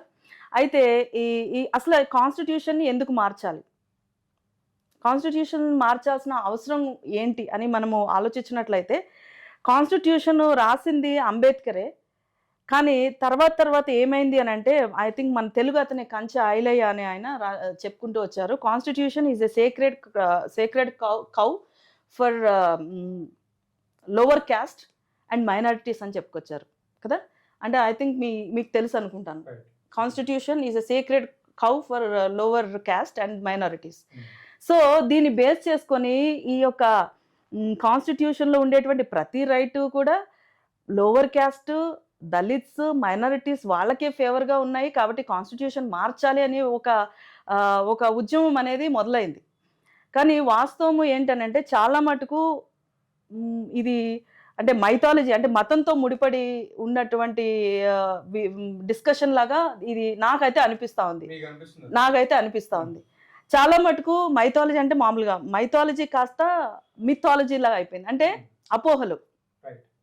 ఇప్పుడు ఫర్ ఎగ్జాంపుల్ నిన్నగాక మొన్న మన ఆంధ్రాలో మన హైకోర్టు ఒక జడ్జిమెంట్ పాస్ చేసింది. ఏంటి అని అంటే, ఎస్సీ ఎస్టీ అట్రాసిటీ కేసు గురించి. అది వాస్తవంగా చూసినప్పుడు ఏంటి, ఎస్సీ ఎస్టీ మైనారిటీస్ మీద ఎవరైనా దూషిస్తే, మతం పేరుతో అనలేదు అక్కడ, ఎవరైనా దూషిస్తే అలాంటి వాళ్ళ మీద ఎస్సీ ఎస్టీ చట్టం, ఎస్సీ ఎస్టీ అట్రాసిటీ కేసు వర్తించదు. బట్ రాంగ్ సిగ్నల్ ఏం వెళ్ళింది అని అంటే, క్రిస్టియన్స్ మతం పేరుతో ఎవరినైనా దూషిస్తే అలాంటి వాటి మీద ఎస్సీ ఎస్టీ అట్రాసిటీ చెల్లదు అని. మరి రెండింటికి చాలా డిఫరెన్స్ ఉంది కదా, చాలా ఉంది కదా. అదే చెప్తాను కదా, ప్రతి ఒక్కరు కూడా దాన్ని కావాల్సినట్టు దాన్ని మలుచుకుంటున్నారు. ఇది చాలా పెద్ద అపోహ. అంటే ఇది ఒక రకంగా చూసినప్పుడు మరి నిజంగా అంటే క్రైస్తవులో ఉన్న వాళ్ళందరూ దళితులేనా? కాదు కదా. అండ్ అప్పర్ క్యాస్ట్ లో ఉండే వాళ్ళు కూడా క్రైస్తవులే కదా. అయ్యో, అప్పర్ క్యాస్ట్ ఇప్పుడు సపోజ్ కాపులది చర్చ్ ఉందండి, క్రిస్టియన్స్ ఉన్నారనుకోండి, కాపుల చర్చ్ సపరేట్ ఉందండి, Reddys church separate, and some other church separate. ఈ విధంగా చర్చలు కూడా సపరేట్ గా ఉన్నాయేమో మరి నాకు తెలీదు. కానీ క్రీస్తు ముందు అందరూ కూడా ఈక్వల్, కులం లేదు, మతం లేదు, ప్రాంతం లేదు, వర్గం లేదు, ఏమీ లేదు. అవన్నీ చెప్పాము మనం ఇందాక అనుకున్నట్టు. మానవులు తమ స్వార్థ ప్రయోజనాల కోసము, అధికారం కోసం వాళ్ళు కల్పించినటువంటి ఇవి. అయితే సో ఇలాగా అపోహలకు గురవుతూ ఎట్లా వచ్చేసిందంటే, క్రైస్తవులు అంటే మతం మార్చేవాళ్ళు, ఇది ఒక్క నొటేషనే వెళ్ళిపోయింది. కానీ వాస్తవం క్రైస్తవం అంటే ఏంటి, వాళ్ళు ఎందుకు ఇంత ప్రయాసపడుతున్నారు, ఏంటి సత్యాన్ని ఎందుకు తెలుసుకోవాలి, వెలుగేంటి, మార్గం ఏంటి, ఇవన్నీ తెలుసుకోవడానికి ఎవరు కూడా ఇంట్రెస్ట్ చూపించలేకపోతున్నారు. కారణం మనిషిలో అనాదిగా ఈ యొక్క అపోహలు ఉండిపోవడం ద్వారా.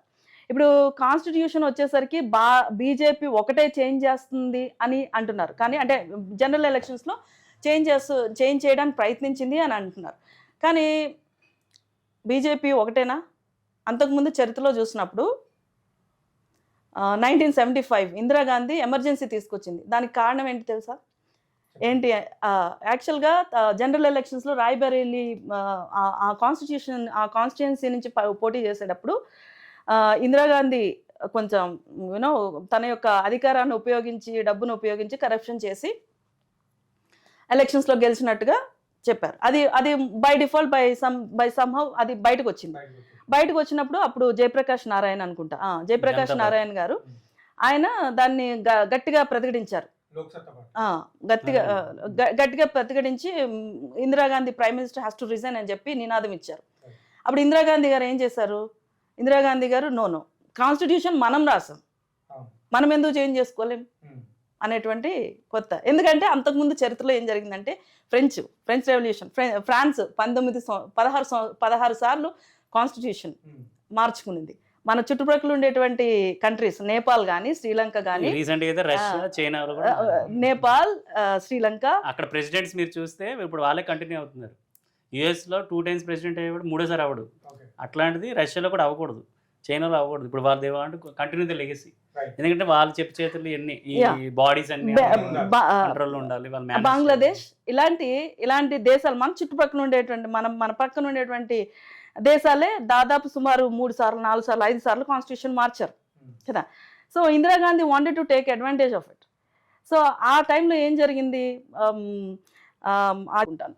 సో ఆయన ఏం చేశారు అని అంటే, ఆయన one of the member in the constitution body, అదే కాన్స్టిట్యూషన్ చేసిన దాంట్లో ఆయన గట్టిగా కాన్స్టిట్యూషన్ యొక్క స్వారూప్యాన్ని, మౌలికమైనటువంటి స్వారూప్యాన్ని మార్చడానికి, బేసిక్ స్ట్రక్చర్ని మార్చడానికి ఏది కూడా ఒప్పుకోదు.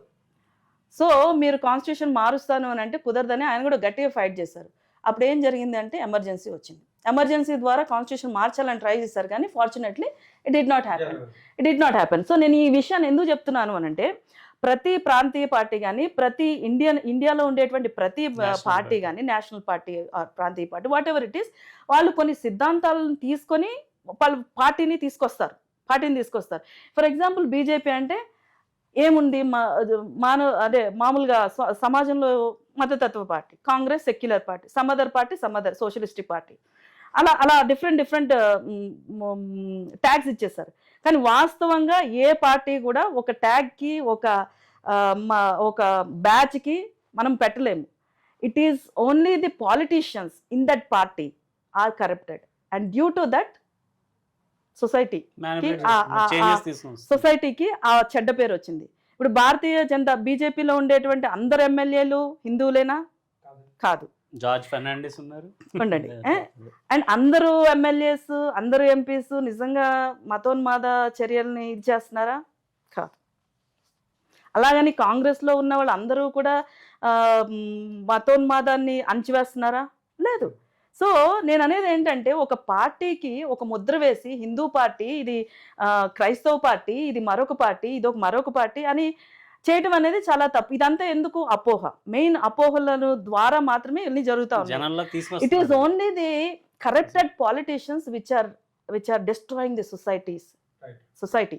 నిజంగా చెప్పాలి అంటే ఆ యొక్క పార్టీ సిద్ధాంతాలకు భిన్నంగా వాళ్ళకు ఉండేటువంటి గ్రీడీ నేచర్తో, వాళ్ళకు ఉండేటువంటి పవర్ని యూజ్ చేసుకొని సమాజం మీద వాళ్ళ యొక్క అధికారాన్ని, ఆధిపత్యాన్ని చూపించుకోవడానికి మతమనో, కులమనో, ప్రాంతమనో, మరి ఇంకా వేరే ఇష్యూ అనో అలా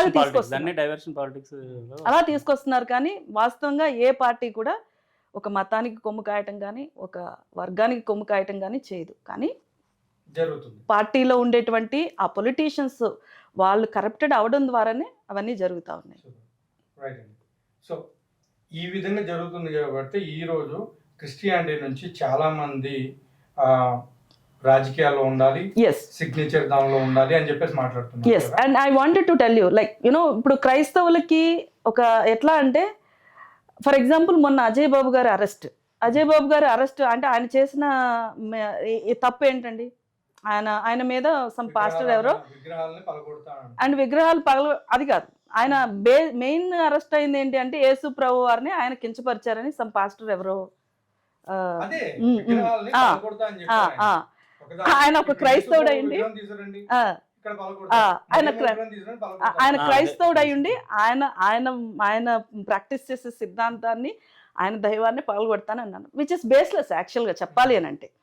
కానీ దాని మీద ఆయన కేసు ఫైల్ అవ్వటము, ఆయన దురదృష్టకరంగా శుక్రవారం రోజు అరెస్ట్ చేయటము, తర్వాత ఆయన బయటికి రాకపోవడం, అవన్నీ మన అందరికి తెలిసిన విధంగా అది ప్రోవోక్ చేసినట్టే పర్సన్ని. ఇప్పుడు నేనున్నాను, మనం ఏదైతే స్టాచ్యూస్ గురించి, ఐడల్స్ గురించి మనం మాట్లాడుతున్నాం కదా, మనం మా మనిషిని ప్రొవైడ్ చేసినప్పుడు నాకు అలాంటిది లేదు, నాకు విగ్రహారాధన అనేది కాన్సెప్ట్ కాదు అంటే, అయితే ఇప్పుడు ఆర్సీఎం చర్చ్, రోమన్ క్యాథలిక్ చర్చ్లో మేరీ మాతది పెడుతుంటారు కదా, పెడుతుంటారు కదా అని అంటున్నారు కదా.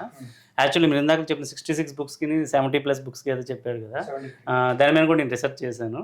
సో దాని మీద కూడా ఫస్ట్ నేను 2004లో నేను ఫస్ట్ చర్చ్కి వెళ్ళింది ఆర్సీఎం చర్చ్కి వెళ్ళాను. సో అక్కడ డిఫరెంట్ చూసాను. కొత్తగా పుట్టిన పిల్లలను కూడా వెళ్ళి ఆ మేరీ మాత కాల్ దగ్గర పెడతారు, అంటే ఆమె స్వస్థత కలుగుతుంది, ఆ బిడ్డకి బాగుంటుంది. అట్లా డిఫరెంట్ ఇనిషియేటివ్స్లో ఆయన ఏమన్నారంటే, నాకు అట్లా లేదు, లివింగ్ గాడ్, ఒక మనకు కనబడిన ఇన్విజిబుల్ ఉన్నదే గాడ్ అని ఆయన చెప్పాలనే ఉద్దేశంతో అది అలా జరిగింది. అది స్టేట్మెంట్ చేసిన ఎఫ్ఐఆర్. మనం క్రాస్ కూడా పెట్టుకోకూడదు కదా అట్లా చూసుకుంటే. మేమైతే హెబ్రోన్ చర్చ్ మేము క్రాస్ అలో చేయం. ఏ హెబ్రోన్ మాకు క్రైస్తవులకి ఓన్లీ వాక్యం ఒకటే బేసిస్. మెయిన్ వాక్యానికి మించి ఏ విగ్రహం అయినా కూడా అది రాంగ్. విగ్రహం ఫర్ సపోజ్ నేనున్నాను, మా వైఫ్ని నేను ఎక్కువ ప్రేమించకూడదు, మా వైఫ్ కూడా నన్ను ఎక్కువ ప్రేమించకూడదు. నేను ఆఫీస్కి వెళ్ళినా మా వైఫ్ గురించి ఎక్కువ, అది విగ్రహారాధన అవుతుంది. ఫర్ ఎగ్జాంపుల్ అంటే మా పేరెంట్స్ కూడా అంటారు, ఏ దెన్ని కూడా ఎక్కువగా ప్రేమించకరా, అది విగ్రహారాధనతో అవుతుంది అంటారు. ఫర్ ఎగ్జాంపుల్ అంటే మనుషుల్లో ఇదంతా వెళ్ళిపోయింది, ఇలా పాతికిపోయింది అనమాట. సో ఆయన బలహీనతని, ఇప్పుడు మీరు అన్నారు చూసారు, ప్రతి వ్యక్తికి మన బలహీనత ఉంటుంది. నేను ఒకప్పుడు క్రిస్టియానికి రాకముందు చాలా ఫెరోషియస్గా ఉండేవాడిని. అంటే నేను పుట్టిన వాతావరణం, నాకు కాలేజీని పెరిగింది, ఆ యూనియన్ లీడర్స్ అన్నీ అది వేరేగా ఉండేది. కానీ లైఫ్లో నేను క్రిస్టియన్ అయిన తర్వాత అవన్నీ నేను విడిచిపెట్టాను. అది లేదు.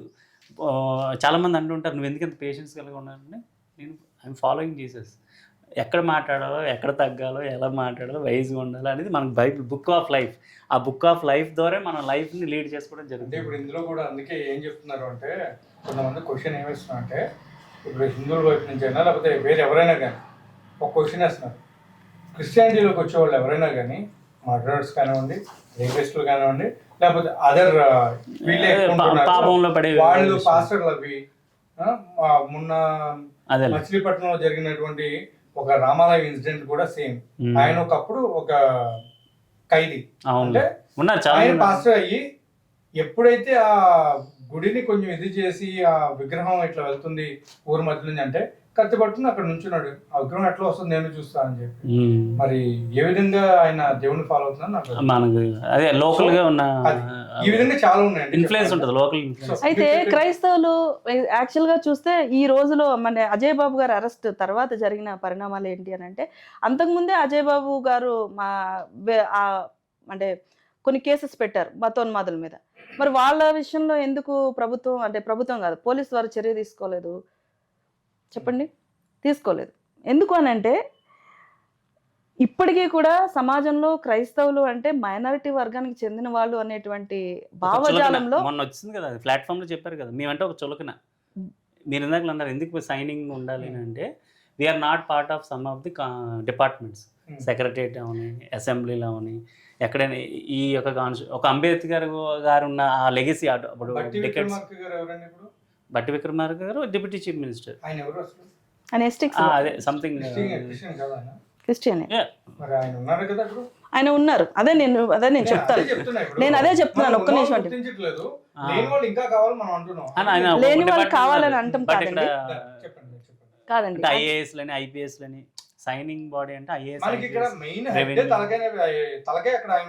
ఉప ముఖ్యమంత్రి ఉన్నారు. కానీ ఎంతవరకు వారు మరి క్రైస్తవుల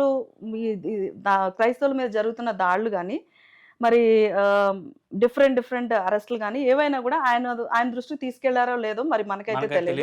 అయితే ఇక్కడ నేను చెప్పాల్సింది ఏంటి అని అంటే, అజయ్ బాబు గారు కూడా కేసులు వేశారు, కానీ అక్కడ ఏమాత్రం ఎట్లాంటి అరెస్టులు జరగలేదు. నేను అర్థం చేసుకున్నది ఏంటి అని అంటే, పోలీస్ డిపార్ట్మెంట్ కూడా they have to work under judiciary, కానీ రాజకీయ నాయకుల యొక్క కొమ్ము కాస్తా ఉంది. కాబట్టి అజయ్ బాబు గారి అరెస్ట్ అంత వేగంగా జరిగింది. అజయ్ బాబు గారు అంతకుముందే కొంతమంది క్రిస్టియానిటీ మీద నిందలు వేసిన వాళ్ళ మీద, ప్రొవోక్ చేసిన వాళ్ళ మీద కేసులు పెట్టారు. కానీ వాళ్ళ విషయంలో ఇప్పటి వరకు ఈ రోజు వరకు కూడా అరెస్ట్ జరగలేదు. కానీ ఒక్క పాస్టర్ గా చెప్పుకుంటున్నటువంటి ఆయన మరి ఒక చిన్న కేసు పెడితే మాత్రం వెంటనే అది కూడా శుక్రవారం రోజు అరెస్ట్ చేసి తర్వాత ఐ థింక్ 4-5 రోజులు ఆయన ఉన్నారు. యాక్చువల్లీ హేబియస్ కార్పస్ పిటిషన్ కూడా యాక్చువల్గా అది అక్కడ వర్తించలేదు. According to habeas corpus petition ఏంటి అంటే, ఏ వ్యక్తి అయినా శుక్రవారం రోజు అరెస్ట్ అయితే శనివారం ఆదివారం కోర్టు ఓపెన్ అయిన మొదటి సెషన్లో అతనిని అరెస్ట్ని చూపించాలి, అతన్ని ప్రొడ్యూస్ చేయాలి. అది జరిగిందా? జరగలేదు. సో ఇక్కడ జ్యుడిషియరీ కూడా వైఫల్యం చెందుతూ ఉంది. ఇదంతా ఏంటి? వ్యవస్థలో ఉండేటువంటి లోపాలు.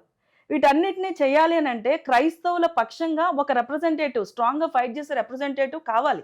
ప్రతి డిపార్ట్మెంట్ చరిత్రలో చూసినా కూడా, బైబిల్ గ్రంథంలో చూసినా కూడా దేవుడు మోషే ద్వారా ఐగుప్తు చెరలో ఉండేటువంటి బానిసలుగా చెప్పబడుతున్న ఇశ్రాయేల్ ప్రజలను బయట తీసాడు. మోషే ద్వారా దేవుడు కార్యం చేశాడు. సో ఈరోజు మాకు అలాంటి మోషే లాంటి నాయకత్వం కావాలి. ఇట్లాంటి ఇన్ఈక్వాలిటీ సప్రెస్ చేయగలిగేటువంటి నాయకురాండ్రు కూడా కావాలి మాకు. ఇప్పుడు కొంతమంది ఉన్నారు, నిజమే, రాజకీయంలో ఉన్నారు, క్రైస్తవులు ఉన్నారు, క్రైస్తవ విశ్వాసాన్ని ఫాలో అయ్యే వాళ్ళు ఉన్నారు. కానీ ఎంతవరకు క్రైస్తవుల్ని సపోర్ట్ చేస్తున్నారు? For example Hebron church issue చూసుకోండి. అక్కడ కూడా ఏం న్యాయం జరగల.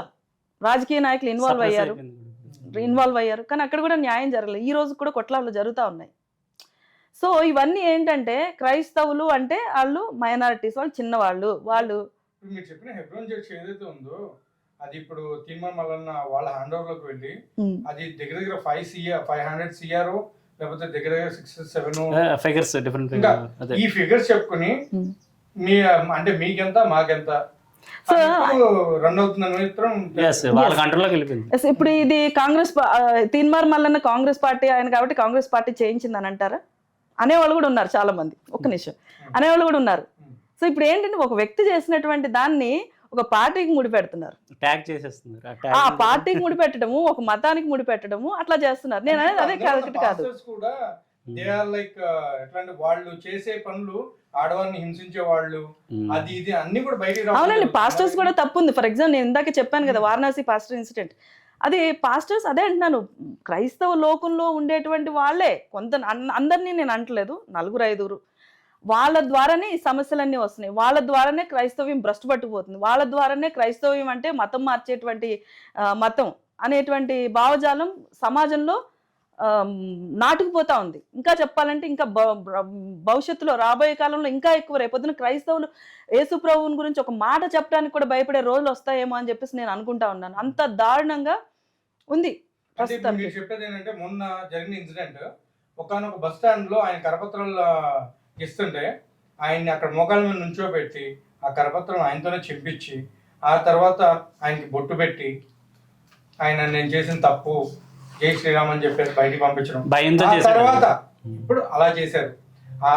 అభినయ్ దర్శన్ మాట్లాడుతూ ఆయన చెప్పిన మాట ఏంటంటే, నేను అదే బస్ స్టాండ్కి వెళ్ళా, అక్కడే కరపత్రాలు పంచా, నేను నా టీంతో వెళ్ళా అన్నారు. అక్కడ ఆయన ఒక్కడు, ఈయన టీంతో వెళ్ళాను, ఎప్పుడు రాలా అని చెప్పేసి మాట్లాడారు. అవును, ఇప్పుడు దీని విషయం ఏంటి అంటే, ఆ విధంగా టీములు తీసుకుని ఇప్పుడు కరపత్రాలు పంచుతారు. ఇప్పుడు ఫస్ట్ ఆఫ్ ఆల్ ఏంటి అని అంటే, గోదావరికి అనేది జరిగిన ఇన్సిడెంట్ ని మీరు క్షుణ్ణంగా ఎవరి వీడియో చూసినా కూడా అది నాకు నిజంగా జరిగినట్టయితే మాకు అనిపించలేదు. మాకుండేటువంటి ఏదైతే నేను అదే అనుకున్నా. ఎందుకంటే అక్కడ వాస్తవంగా జరిగినటువంటి ఇన్సిడెంట్, ఆ అబ్బాయి తను అంటే అతను చూపించినటువంటి విధానము, అది ఎందుకనో మాకు అంత అది ఎందుకో అది అంత సత్యంగా అనిపించట్లేదు. అందుకే దాని విషయంలో అయితే నేను అంటే కావాలని వీడియో తీస్తున్నట్టుగా మీరు ఆ సీన్ ఆఫ్ ఎఫెన్స్ చూసి వెనకాల పోలీస్ ఆఫీసర్ ఉన్నాడు, ఒక రెస్పాన్సిబుల్ పోలీస్ ఆఫీసర్. సో అబ్బాయి నవ్వుతున్నాడు, ఆ అబ్బాయి జుట్టు రేగలేదు, ఆ అబ్బాయి ఒంటి మీద గాయాలు కనపడలేదు. మీరు ఇదే ఇన్సిడెంట్ ఒక నార్త్ ఇండియాలో కనుక చూస్తే పాస్టర్స్ కొట్టబడి ఉంటారు, వాళ్ళ నోటి నుంచి రక్తం వస్తుంది, వాళ్ళ జుట్టు చెదిరిపోతాయి, వాళ్ళ బట్టలు చినిగిపోతాయి. ఒరిస్సాలో కాదండి, ఇంక చాలా. ఇప్పుడు మత మార్పిడి బిల్లు అమలులో ఉండేటువంటి ప్రతి రాష్ట్రంలో కూడా అలా ఉంటాయి. ఇక్కడ జరిగింది ఏంటంటే కొంచెం డిఫరెంట్ గా కనిపించింది కాబట్టి చేద్దామనండి. సువార్త చెప్పకుండా ఆపాలి, ఇలాంటి వీడియోస్ బయటకు వస్తే సువార్త చేయడం వల్ల ఆపేస్తారు, అంటే రక్షణ గురించి వాళ్ళకి చెప్పరు అని వాళ్ళ ఉద్దేశాలు, వాళ్ళ మోటివ్ వేరు. అంటే లేదండి, యాక్చువల్లీ వైజాగ్ లో జరిగిన ఇన్సిడెంట్ అంటే, ఆయన మీరు ఏదైతే ఫాలో అవుతున్నారో అవి రాళ్ళు అది ఇది అని మాట్లాడారంట. సో చెప్పకూడదు అని చెప్పేసి అప్పుడు కొట్లాట జరిగింది. మీరు చెప్పండి, మీరు కంటిన్యూ చేయండి. సారీ. అది సో ఆ గోదావరి కానీ అక్కడ ఇన్సిడెంట్ మాత్రం నేను అనుకోవడం అయితే నేను అనుకోవడం అయితే అది కొంత నాకు సందేహాస్పదంగా ఉంది. సో ఎటొచ్చి సువార్త పరిచర్య జరగకుండా ఇట్లాంటి కొన్ని వీడియోస్ భవిష్యత్తులో కూడా రావచ్చేమో, చెప్పలేం. కాకపోతే నిజ క్రైస్తవుడు ఎవడు కూడా తన మత విశ్వాసాన్ని వదిలేసుకొని బెదిరిపోయి అలా అలా ఒప్పుకోవటం అంటే జరగదు. ఇప్పుడు పిడి సుందరరావు గారు ఉన్నారండి. పిడి సుందరరావు గారు మీకు తెలిసే ఉంటుంది. విన్నాను. అంటే పేరే తెలుసు. సో ఆయన క్రైస్తవుల్లోనే దరిద్రులు ఉన్నారు, వాళ్ళే హిందూ దేవీ దేవతల్ని అసలు దారుణంగా మాట్లాడడం జరుగుతుంది. అసలు క్రైస్తవులే మొదలు పెట్టారు ఇవన్నీ కూడా. ఎవరైనా సరే అలా మాట్లాడితే వాళ్ళని ముడ్డి పగలగొట్టి స్టేషన్లో పట్టేసేయండి అని చెప్పేసి చెప్పడం జరిగింది. ఓకే, అంత ఘాటుగా విమర్శించారు. ఎందుకంటే అలా జరుగుతున్నాయి అందుకోసం అని చెప్పి ఆయన చెప్పడం కూడా జరిగింది. మరి అలా చూసుకుని మరి క్రిస్టియానిటీలో ఇలాంటి లోపాల వల్లే ఈ రోజు క్రిస్టియానిటీ ఇలాంటి పరిస్థితికి రావడం జరిగింది. అంటే దూషించటం వేరు, వాళ్ళు దేవుళ్ళు కారు అనడానికి వేరు. రెండు జరుగుతున్నాయంటే రెండోది సహేతుకమైంది. ఫస్ట్ది ఏదైతే ఉందో ఎవరిని కూడా ఏ మతాన్ని కూడా దూషించకూడదు. నిజంగా క్రైస్తవుల యొక్క బేసిక్ ఫౌండేషన్, మేము బైబిల్ మిషన్ సంఘాన్ని చూసుకున్నట్లయితే వేరే వాళ్ళ గురించి మీకు క్రిటిసైజ్ బైబిల్ చేయము. మిషన్ మాకు తెలిసింది నేను చెప్తాం అన్నమాట. ఇది రక్షణ, ఇది సువార్త అని. వాళ్ళ గురించి అసలు క్రిటిసైజింగ్ అనే మ్యాటరే రాదు. బైబిల్ మిషన్ సంఘం అని ఎం దేవదాస్ అయ్య గారు ఆయన ఒక అద్భుతమైన సూత్రం చెప్పారు. ఏ మతాన్ని కూడా దూషించొద్దు, ఏ మనిషిని కూడా దూషించొద్దు. నువ్వు నమ్మింది ఏదైతే ఉందో అది మాత్రం ప్రకటించు. నువ్వు నమ్మింది సత్యం అయితే సత్యాన్ని ధైర్యంగా ప్రకటించు, అంతేగాని డిబేట్ చేయకు. ప్రకటించు, అంతేగాని వాదించొద్దు. ప్రకటించు, కానీ బలవంతంగా వాళ్ళ మీద రుద్దొద్దు, వాళ్ళ మీద మోపొద్దు. నిజంగా సత్యము అతను అంగీకరిస్తే అతనే మారుతాడు. ఇందులో మత మార్పుళ్ళు అంటూ మరి వేరే విధంగా ఉండదు. నాకు చాలా ఆశ్చర్యకరమైన సంఘటన, బాధ కలిగించే సంఘటన ఏంటంటే, కాన్స్టిట్యూషన్లో రైట్ టు రిలీజన్ అనేటువంటి ప్రొవిజన్, మన ఫండమెంటల్ రైట్ ఉంది. రైట్ టు రిలీజన్ అంటే ఏంటి? నేను నా మత విశ్వాసాన్ని మార్చుకోవచ్చు, ప్రాపగేట్ చేసుకోవచ్చు, ఇతరులు కూడా చెప్పొచ్చు. కానీ అలాంటి రైట్ టు రిలీజన్ అనేటువంటి ఫండమెంటల్ రైట్ ఉన్నటువంటి భారతదేశంలో ఈరోజు 10 రాష్ట్రాల్లో మత మార్పిడి నిరోధక బిల్లు లేకపోతే చట్టము చెప్పొచ్చు అని చెప్పి, మీరు మతంలో అంటే మీరు యేసు ప్రభువుని నమ్ముకోండి, మీకున్న ప్రాబ్లమ్స్ అన్ని పోతాయి, పాపాలన్నీ తొలగిపోతాయి, లేదంటే నువ్వు పాపిగానే మిగిలిపోతావు అని మాట్లాడడం ఎంతవరకు కరెక్ట్ అంటారు?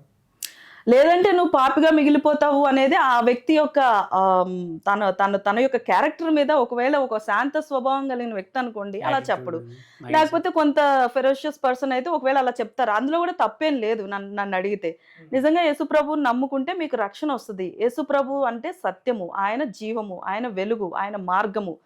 ఆయనను నమ్ముకోవడం ద్వారా మనము జ్ఞాన అనుభవంలోనికి వస్తాము అనేటువంటిది అది సువార్త. అది ఆమోదించదగిన సత్యమే. కాకపోతే యేసు ప్రభువుని నమ్ముకోండి అని బలవంతంగా మీరు ప్రోత్సాహం చేయటం, లేకపోతే బలవంతంగా వాళ్ళ మీద రుద్దటము, కొన్ని తాయిలాలు ఇచ్చి వాళ్ళు మార్చటము అనేది బలవంతపు మత మార్పిడి కింద వస్తుంది. ఆ బలవంత మత మార్పిడి చేస్తే గనక అఫెన్స్ అని చెప్పేసి ఆ మత మార్పిడి బిల్లు, ఒక్క నిమిషం అండి, మత మార్పిడి బిల్లులో ఉంది. కానీ వాస్తవంగా ఒరిస్సా కానీ, అరుణాచల్ ప్రదేశ్ కానీ, ఉత్తరప్రదేశ్ కానీ, కర్ణాటక కానీ, రీసెంట్గా రాజస్థాన్ కానీ, ఇంచుమించు 10 రాష్ట్రాల్లో ఈ బిల్లు అనేది ఉంది. వాస్తవంగా జరుగుతుంది ఏంటి, అక్కడ ఉండేటువంటి మిషనరీస్ కానీ, సువార్థికులు కానీ వాళ్ళు చెప్పేది ఇదే, ప్రచారమే చేస్తున్నారు. యేసు ప్రభుని నమ్ముకుంటే మంచి జరుగుతుంది, మీ పాపాలు పోతాయి, మంచి మార్గంలో వెళ్తారు, మీరు తాగుబోతులుగా ఉండరు, మీరు వ్యభిచారులుగా ఉండరు, మీరు దొంగతనాలు చేయరు, అబద్ధాలు ఆడరు, ఇవన్నీ కూడా పాపాలు, ఇవి మార్చుకోండి యేసు ప్రభులోకి వస్తే. ఇది తప్పేం కాదే. వాళ్ళ జీవితంలో గతంలో ఉన్నారు, అది వాళ్ళ యొక్క మనస్సాక్షికి సంబంధించింది. యేసు ప్రభు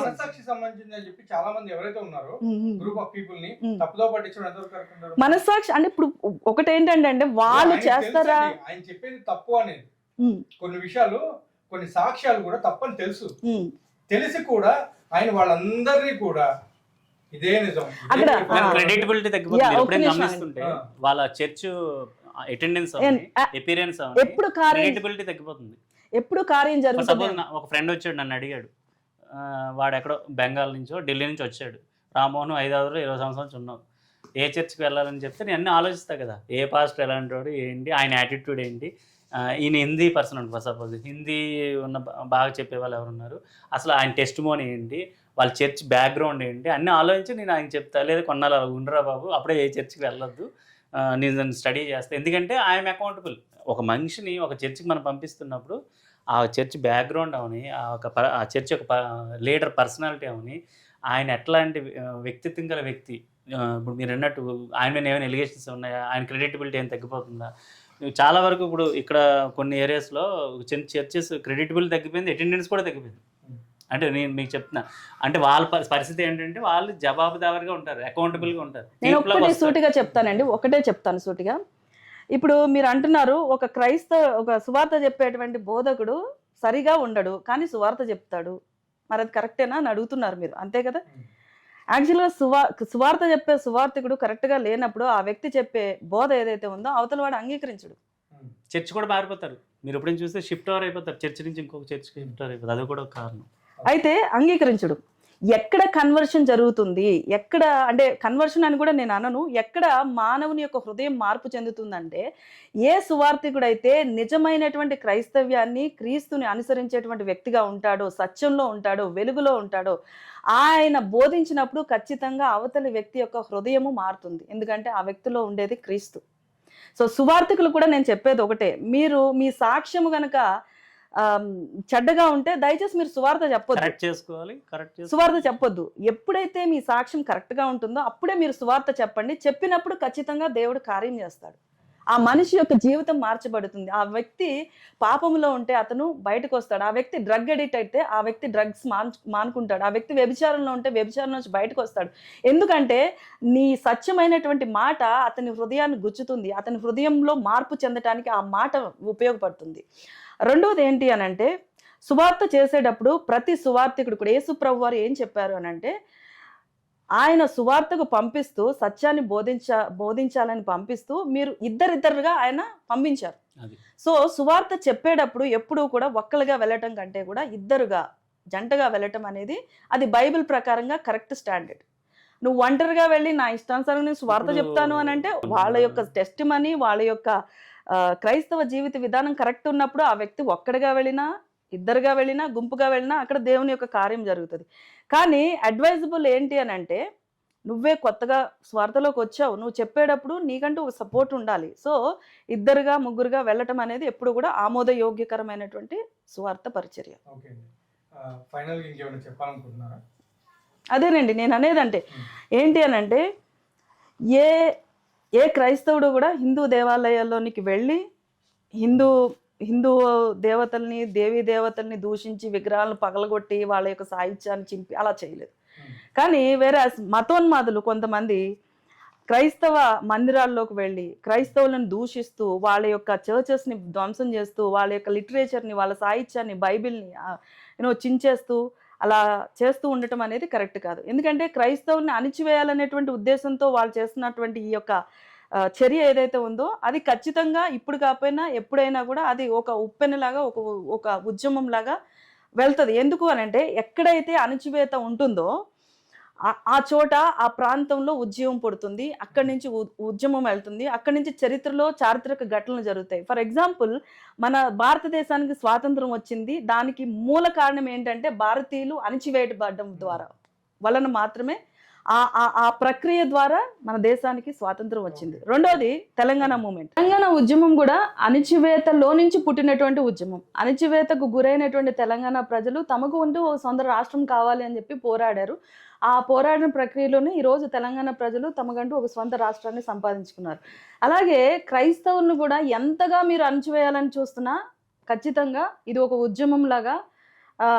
ఉద్యమంలాగా మొదలయ్యి ఇది చాలా వరకు వెళ్తుంది. ఇప్పుడు ఏంటి అని అంటే, ప్రధానంగా క్రైస్తవులు లేవదీస్తున్న డిమాండ్ ఏంటంటే, క్రైస్తవులకు సరైనటువంటి నాయకత్వం లేదు. ఇప్పుడు వచ్చినప్పుడు అజయ్ బాబు గారి అరెస్ట్ మొదలుకొని మరి క్రైస్తవులు అన్యాయంగా ఆయన్ని జైల్లో పెట్టారనేటువంటి వాదము క్రైస్తవ లోకంలో ఉంది. సో ఆయన ఇంచుమించు 5 రోజులు ఆయన జైల్లో ఉన్నారు కదా. సో అదే ఫర్ ఎగ్జాంపుల్ ఇతర మతానికి చెందిన వ్యక్తి మీద ఒకవేళ ఎలిగేషన్ వస్తే ఆయన అన్ని రోజులు ఉంటారా? లేదు, ఉండరు. అసలు ఆయన మీద ఉన్న ఎలిగేషన్ కూడా చాలా ఫాల్స్ ఎలిగేషన్. సో ఇప్పుడు ఏంటంటే క్రైస్తవ లోకానికి ఒక సమర్థవంతమైన నాయకత్వం కావాలి. రాజకీయ నాయకుల్లో, రాజకీయ పార్టీలో ఉండేటువంటి నాయకుల్లో వాళ్ళలో ఆ భారం లేదు. అందువల్లనే క్రైస్తవుల మీద ఇంత అరాచకాలు లేకపోతే ఇన్ని దాడులు జరుగుతూ ఉన్నాయి. సో ఇప్పుడు క్రైస్తవులు చేయవలసినటువంటి కార్యాచరణ లేకపోతే నెక్స్ట్ తీసుకోవాల్సిన స్టెప్ ఏంటి అని నా ఉద్దేశంతో ఏంటి అని అంటే, ఒక మంచి నాయకత్వాన్ని మనము ఎన్నుకోవాల్సి ఉంటుంది. ఎప్పుడైతే నాయకుడు స్ట్రాంగ్గా ఉంటాడో అప్పుడు మనం ఏదైతే నమ్మామో దాన్ని బలంగా వినిపించడానికి ఆస్కారం వస్తుంది. సో మతోన్మాదులు ఎంతగా రెచ్చగొట్టినా కూడా, ఎంతగా అణిచివేయాలని చూసినా కూడా ఇది ఒక గొప్ప ఉద్యమం కింద ఒక గొప్ప నాయకురాలు తయారవడానికి ముందు ఫ్యూచర్లో. ఇప్పుడు మీరు అన్నారు ముందులో ఎప్పుడు లేనిది ఇప్పుడు అణిచివేత మొదలైంది అన్నట్టు మీరు మాట్లాడారు. అదేవిధంగా 2019, 2022, 21 వరకు కూడా క్రైస్తవులకి హిందువులకి ఎట్లాంటి ప్రాబ్లమ్స్ లేవు. ఏదో చిన్న అక్కడక్కడ కనిపించేవి. కానీ 2021 నుంచి ఇంకా చూసుకుంటే అసలు మామూలుగా లేదు. కానీ ఇది జరగడానికి మెయిన్ ప్రాబ్లం ఎక్కడి నుంచి స్టార్ట్ అయింది? దానికి కారణం నేను చెప్తానండి. మంచి క్వశ్చన్ అడిగారు, చాలా మంచి క్వశ్చన్. యాక్చువల్గా 2019-20లో మనకి కరోనా స్టార్ట్ అయింది. 21లో ఆల్మోస్ట్ మనము అదే లాక్డౌన్లోకి వెళ్ళిపోయిన తర్వాత అంటే దైనందిన కార్యకలాపాలు అబ్జెక్ట్ అయింది. ఆ తర్వాత ఏం జరిగింది అంటే ప్రతి ఒక్కరు ఇంట్లో ఉండటము, యూట్యూబ్ ఓపెన్ చేయటము, మీడియాను చూడటము, అందులో ఉండేటువంటి వీడియోస్, వ్యూస్, చాలా మంది తెలియని వాళ్ళకి అరే యూట్యూబ్లో వీడియో పెడితే డబ్బులు వస్తాయంటారా, లేకపోతే యూట్యూబ్ ఎంతమంది చూస్తే అన్ని డబ్బులు వస్తాయంటారా అనేటువంటి ఇది చాలా మంది కరోనాకు ముందు వరకు కూడా తెలియదు. సీరియస్లీ చాలా మంది తెలియదు. ఈరోజు గ్రామాల్లో కూడా యూట్యూబ్ మీద ఎంత అవగాహన ఉంది అని అంటే మనలాంటి వాళ్ళు చేయలేము యూట్యూబ్ వీడియోలు, వాళ్ళు అట్లా చేస్తున్నారు. సరే అది పక్కన పెడితే ఈ యొక్క మీడియా ఏదైతే ఉందో, media has played a prominent role. It's been playing a prominent role. ఈ మీడియాలో డిపిక్ట్ చేసేటువంటి వీడియోస్ ఎట్లా ఉన్నాయంటే, ఒక క్రైస్తవుని దాడి చేయటం చూపిస్తారు వీడియోలో, యూట్యూబ్ తీసి వీడియోలో చూపిస్తారు. దాన్ని చూసి క్రైస్తవ లోకం రెచ్చిపోతుంది. ఒక హిందువుని దాడి చేసినట్లు లేకపోతే హిందూ దేవీ దేవతలు దూషిస్తున్నట్టు ఒక వీడియో తీస్తారు. ఆ వీడియో తీయడాన్ని బట్టి ఇక్కడ క్రైస్తవులు ఇబ్బంది పడతారు. అంతే కదా, రివర్స్ వైస్ స్టార్టింగ్ కూడా అక్కడ నుంచి ఏంటంటే హిందూ దేవీ దేవతలను ఎప్పుడైతే తిట్టడం మొదలు పెట్టారో అక్కడ నుంచే స్టార్ట్ అయింది ఈ ప్రాబ్లం. అంటే హిందువులు చూశారు ఇప్పుడు 24, 25 నుంచి వాళ్ళు స్టార్ట్ చేసింది ఇదే. ఏమని, ఎప్పుడైతే క్రైస్తవులు ఈ మాటలు ఎప్పుడైతే పెంచుతున్నారో దాని మీద జరుగుతుంది. ఏమండి, కొంతమంది వీడియోల కోసం కూడా చేస్తా ఉన్నారు. నేను ఇప్పుడు అంటున్నాను, ఫర్ ఎగ్జాంపుల్ టెస్టిమనీస్ ఉన్నాయి, ఫ్యాబ్రికేటెడ్ టెస్టిమనీస్, కొన్ని సంఘటనలు ఉన్నాయి ఫ్యాబ్రికేటెడ్ టెస్టిమనీ. అలాగే కొంతమంది వ్యూస్ కోసం, కొంతమంది వీడియోస్ కోసం, కొంతమంది వాళ్ళ యొక్క ఫేమ్ కోసం కొంతమంది అలా చేస్తున్నారు. దాన్ని బట్టి అందుకే అంటున్నాను, మీడియా ఇప్పుడు ఎంత ఇది చేస్తుంది, మీడియా వల్ల మంచి ఉంది, చెడు కూడా ఉంది. ఈ కరోనా తర్వాత మీడియా యొక్క ప్రాబల్యం చాలా ఎక్కువైపోయింది. దాన్ని బట్టి వీడియోస్ చేయడాన్ని బట్టి అవతల వాళ్ళ మత విశ్వాసాన్ని రెచ్చగొడుతూ, అవతల వాళ్ళ మతాన్ని, హిందూ అయితే క్రిస్టియన్ అయితే హిందూని, మళ్ళీ ముస్లింని, ఇలాగా మత కల్లోలు ఏర్పాటు చేస్తా ఉంది. సో దాని విషయంలో మనం ఏం చేస్తాం? ఏం చేయడానికి ఏం లేదు. సత్యం ఏంటి అంటే, యేసుప్రభు నిజమైనటువంటి దేవుడు. ఆయనను నమ్ముకుంటే మన జీవితాలు మార్చబడతాయి, మన హృదయం మారుతుంది. యేసుప్రభుని నమ్ముకోవడం వల్ల నా కులం మారింది, నా మతం మారింది, నా రంగు మారింది, నా రూపం మారింది, ఇలా అది వాళ్ళ లైఫ్ మారింది, వాళ్ళ జీవితం మారింది.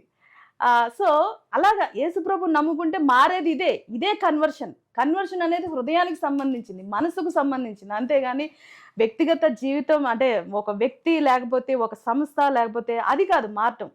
ఇప్పుడు మత మార్పిడి బిల్లులో ఉండేటువంటి బిగ్గెస్ట్ అపోహ కూడా ఇదే. నిజంగా చెప్పాలి, ఇందాక నేను మిస్ అయ్యాను. వాస్తవంగా మత మార్పిడి యాక్చువల్గా అరెస్టులు చూస్తే ఎలా జరుగుతున్నాయి? జస్ట్ ఒక పాంప్లెట్ ఇస్తే వాడు తీసుకెళ్ళి జైల్లో ఉంటాడు. పాంప్లెట్ ఇచ్చినంత మాత్రం బలవంతంగా మార్చడం కాదు. సో అందుకే అతను చదువుతాడు అంతే. ఇప్పుడు ఫర్ ఎగ్జాంపుల్ ఇప్పుడు మీరు కూడా ఇవ్వండి, అంటే హిందూస్ కూడా ఇస్తున్నారు కదా. నేను ఐ థింక్ ఎప్పుడో 2-3 months బ్యాక్ నేను ఒక వీడియో చూసాను. అక్కడ ఏంటంటే ఒక ట్రైన్లో హరే రామ హరే కృష్ణ సంస్థ అనుకుంటా పంచుతా ఉన్నారు. లేదు భగవద్గీత కాదు, ఒక పాంప్లెట్ ప్రింట్ చేసి ట్రైన్లో ఇస్తా ఉన్నారు. ఓకే. అది వీడియో చాలా వైరల్ అయింది. ఐ థింక్ అది రాధా మనోహర్ దాస్ దాకా కూడా వెళ్ళినట్టుంది నాకు తెలిసి. సో ఇలాగా వాళ్ళు చేసుకుంటున్నారు. మరి క్రైస్తవులు కరపత్రికలు పంచడం తప్పైతే అది కూడా తప్పే కదా. దాన్ని ఎవరు క్వశ్చన్ చేయలేదే, ఏ క్రైస్తవుడు దాన్ని ఎవరు కమెంట్ చేయలేదే. మరి ఇంకోటి ఎంత అపోహలో ఉన్నారంటే, మేము రీసెంట్గా లైక్ వెస్ట్ బెంగాల్ వెళ్ళాం. వెస్ట్ బెంగాల్లో భారత్కి అంటే మా భారతదేశానికి బంగ్లాదేశ్కి మధ్యలో బార్డర్లో సుందర్బన్ అని ఒక ప్రాంతం ఉంది. అక్కడికి వెళ్ళటానికి ఓన్లీ పడవ తప్ప వేరే మార్గం లేదు. మనం కల్కటా వెళ్ళి కల్కటా నుంచి ఆ ప్రాంతానికి వెళ్ళి అక్కడ నుండి పడవలో దాటి వెళ్ళాల్సి ఉంటుంది, నది దాటి. అక్కడ మేము సువార్తకాన్ని వెళ్ళినప్పుడు అక్కడ ఏం జరిగింది అని అంటే, మేము చెప్తా ఉన్నాం యేసుక్రీస్తు ప్రభువారిని గురించి చెప్తా ఉంటే వాళ్ళు అన్నారు మేము సనాతన ధర్మం ఫాలో అవుతామని అంటున్నారు. వాట్ ఈస్ సనాతన ధర్మం అంటే చెప్పలేకపోయారు. మేము ఒక బైబిల్ ఇస్తుంటే ఇది గీత అని కళ్ళకద్దుకొని తీసుకుంటున్నారు. అంటే ఏ మతాన్ని అయితే వాళ్ళు ప్రాక్టీస్ చేస్తున్నారో ఆ మత అవగాహన లేదు. వాళ్ళకు ఒక గ్రంథం ఉంటుందని, ఆ గ్రంథం ఎలా ఉంటుందని అవగాహన లేదు. సనాతన ధర్మం సనాతన ధర్మం, సనాతన ధర్మం సనాతన ధర్మం, లేకపోతే పలానా క్యాస్ట్, అంతే ఉంటుంది తప్ప వాస్తవంగా మతం ఏంటి, దేవుడు ఎవరు, దైవం ఎవరు, ఆయన ఏంటి, ఏం చేశారు, సత్యం ఏంటి, వెలుగేంటి, ఇవి తెలియదు. ఇలాంటి మోస పద్ధతుల్లో ఉన్నారు. ఇదంతటి కారణం ఏంటంటే అపోహ. మళ్ళీ ఈ అపోహ క్రియేట్ చేసింది ఎవరు? మానవులమైన మనమే. మీకంటూ ఒక కాన్స్టిట్యూషన్ కి సంబంధించినటువంటి ఒక పర్సన్ ప్రభుత్వాల్లో ఉండాలి, రిప్రజెంట్ చేయాలి. రిప్రజెంటేటివ్ ఒక్క పర్సన్ కాదు, ఒక్క పర్సన్ కాదు, ఒక్క ఆస్పెక్ట్ అన్ని రంగాల్లో అన్ని సిస్టమ్స్ లో యేసుక్రీస్తుని నమ్ముకున్న వ్యక్తి ఉండాలి. అండ్ మన వాయిస్ని, క్రైస్తవుల యొక్క వాయిస్, క్రైస్తవ సమాజం యొక్క వాయిస్ని వినిపించేటువంటి అద్భుతమైనటువంటి మోషే లాంటి నాయకులు ప్రస్తుతం ఉన్నటువంటి సమాజానికి అవసరం. అలా ఉన్నప్పుడు ఈ యొక్క మత విద్వేషాలు కానీ ఇవన్నీ కూడా తగ్గుతాయి. ఇక అక్కడ ఇక్కడ జరిగితే దాని విషయంలో మనం ఏం చేయలేం. కానీ ఎందుకంటే ప్రతి హిందువు కూడా, నేను అనుకుంటున్నాను, నా అభిప్రాయం ఏంటంటే ప్రతి హిందువు కూడా మతోన్మాది కాదు, ప్రతి క్రైస్తవుడు కూడా ఉన్మాది కాదు. ఇప్పుడు ఏమవుతుందంటే మత స్వేచ్ఛ, మీడియా స్వేచ్ఛ వల్ల ఎవరికి ఇష్టం వచ్చింది వాడు పోస్ట్. జరిగినటువంటి ఇన్సిడెంట్ లో ఒక క్రిస్టియన్ కూడా ఏ క్రిస్టియన్ కూడా మనం మాట్లాడలేదు వాళ్ళ గురించి ప్రేయర్స్ చేయలేదు. ఒక్క నిమిషం, యాక్చువల్గా ఎట్లా అంటే అసలు ఆ ఇన్సిడెంట్ గురించి మాట్లాడిన వాళ్ళు, ఎందుకంటే వీడియోలు పెట్టారు కదా ఇప్పటి వరకు. ఏంటంటే ప్రతి ఒక్కళ్ళు వీడియో కనిపించిందంటే, ఇప్పుడు ప్రవీణ్ పాడాల గారు ఆయన గురించి అయితే ఒక రేంజ్ లో వీడియోలో ఇది జరిగింది, హత్య హత్య హత్య హత్య చెప్పుకుంటూ వెళ్ళిపోయారే. మరి ఇప్పుడు పహల్గాంలో ఈయన హతసాక్షి అన్నారు. అక్కడ అది ఏదైతే చదవమని చెప్పారో చెప్పినందుకు ఆయన నేను క్రిస్టియన్ అని చెప్పినందుకు అక్కడ చనిపోయారు. అవునండి. ఓకే, కానీ ఇప్పుడు ఆయన హతసాక్షి, ఈయన హతసాక్షి ఎవరు కంపేర్ చేయలేండి. ఎందుకు కంపేర్ చేయలేదు? అది డిఫరెంట్ కైండ్ ఆఫ్ ఇన్సిడెంట్, ఇది డిఫరెంట్ కైండ్ ఆఫ్ ఇన్సిడెంట్. ఎట్లా అంటే ఇందాక మా వైఫ్ చెప్పినట్టు, ఇప్పుడు నేనున్నాను, నా మనస్తత్వం ఎలాగంటే నేను ఒకటి ఫాలో అవ్వాలనుకుంటే అది ఫాలో అవుతా. సో ఇప్పుడు ఈ సునీల్ అని ఎవరైతే మీరు చెప్తున్నారు, ఇండోర్ నుంచి వెళ్ళిన అతని పేరు సునీల్. నేను దాని గురించి స్టడీ చేశాను, విన్నాను, వీడియోస్ చూశాను. నాకున్న ఫ్రెండ్స్ సర్కిల్లో చాలామంది అడిగితే దాని గురించి ఖండించాను. ఎందుకంటే నా మనస్తత్వం ఏంటంటే, నేను చెప్పే కదా జర్నలిజం బ్యాక్గ్రౌండ్ వచ్చిన ఫ్యామిలీ కాబట్టి. సో ఇలాంటి కైండ్ ఆఫ్ ఇన్సిడెంట్స్కి కొన్ని ఖండించడానికి, కొన్ని వాయిస్ ఓవర్ చేయడానికి మనకు బాడీస్ కావాలి, రిప్రజెంటేటివ్స్ కావాలని. హతసాక్షి గురించి మాట్లాడుతున్నారు. హతసాక్షి గురించి అంటే ఇక్కడ రెండు ఉంటాయి నాకు తెలిసి, నా 20 years ఆఫ్ స్పిరిచువల్ లైఫ్లో. హతసాక్షి అని మనం ఎప్పుడు చెప్పగలంటే ఆయన కొరకు మనం జీవించగలగాలి. ఆయన కొరకు జీవించగలగాలంటే ఇప్పుడు మేము బెంగళూరు నుంచి ఇక్కడికి వచ్చాం. లేదు, ఆయన ఇండియా నుంచి, అది ఇండియాలో ఆయన క్రిస్టియనిటీ నమ్ముకున్నాడు, అంటే క్రీస్తు నమ్ముకున్నాడు. అక్కడికి వెళ్ళిన తర్వాత నేను చదవనని చెప్పాడు, నేను క్రిస్టియన్ అని చెప్పారు, అయినా సరే కాల్ చేశారు. మరి క్రిస్టియన్ అన్నా కానీ కాల్ చేశారండి. మరి అక్కడ ఈజ్ వన్ ఆఫ్ ది హతసాక్షి అని చెప్పలేను.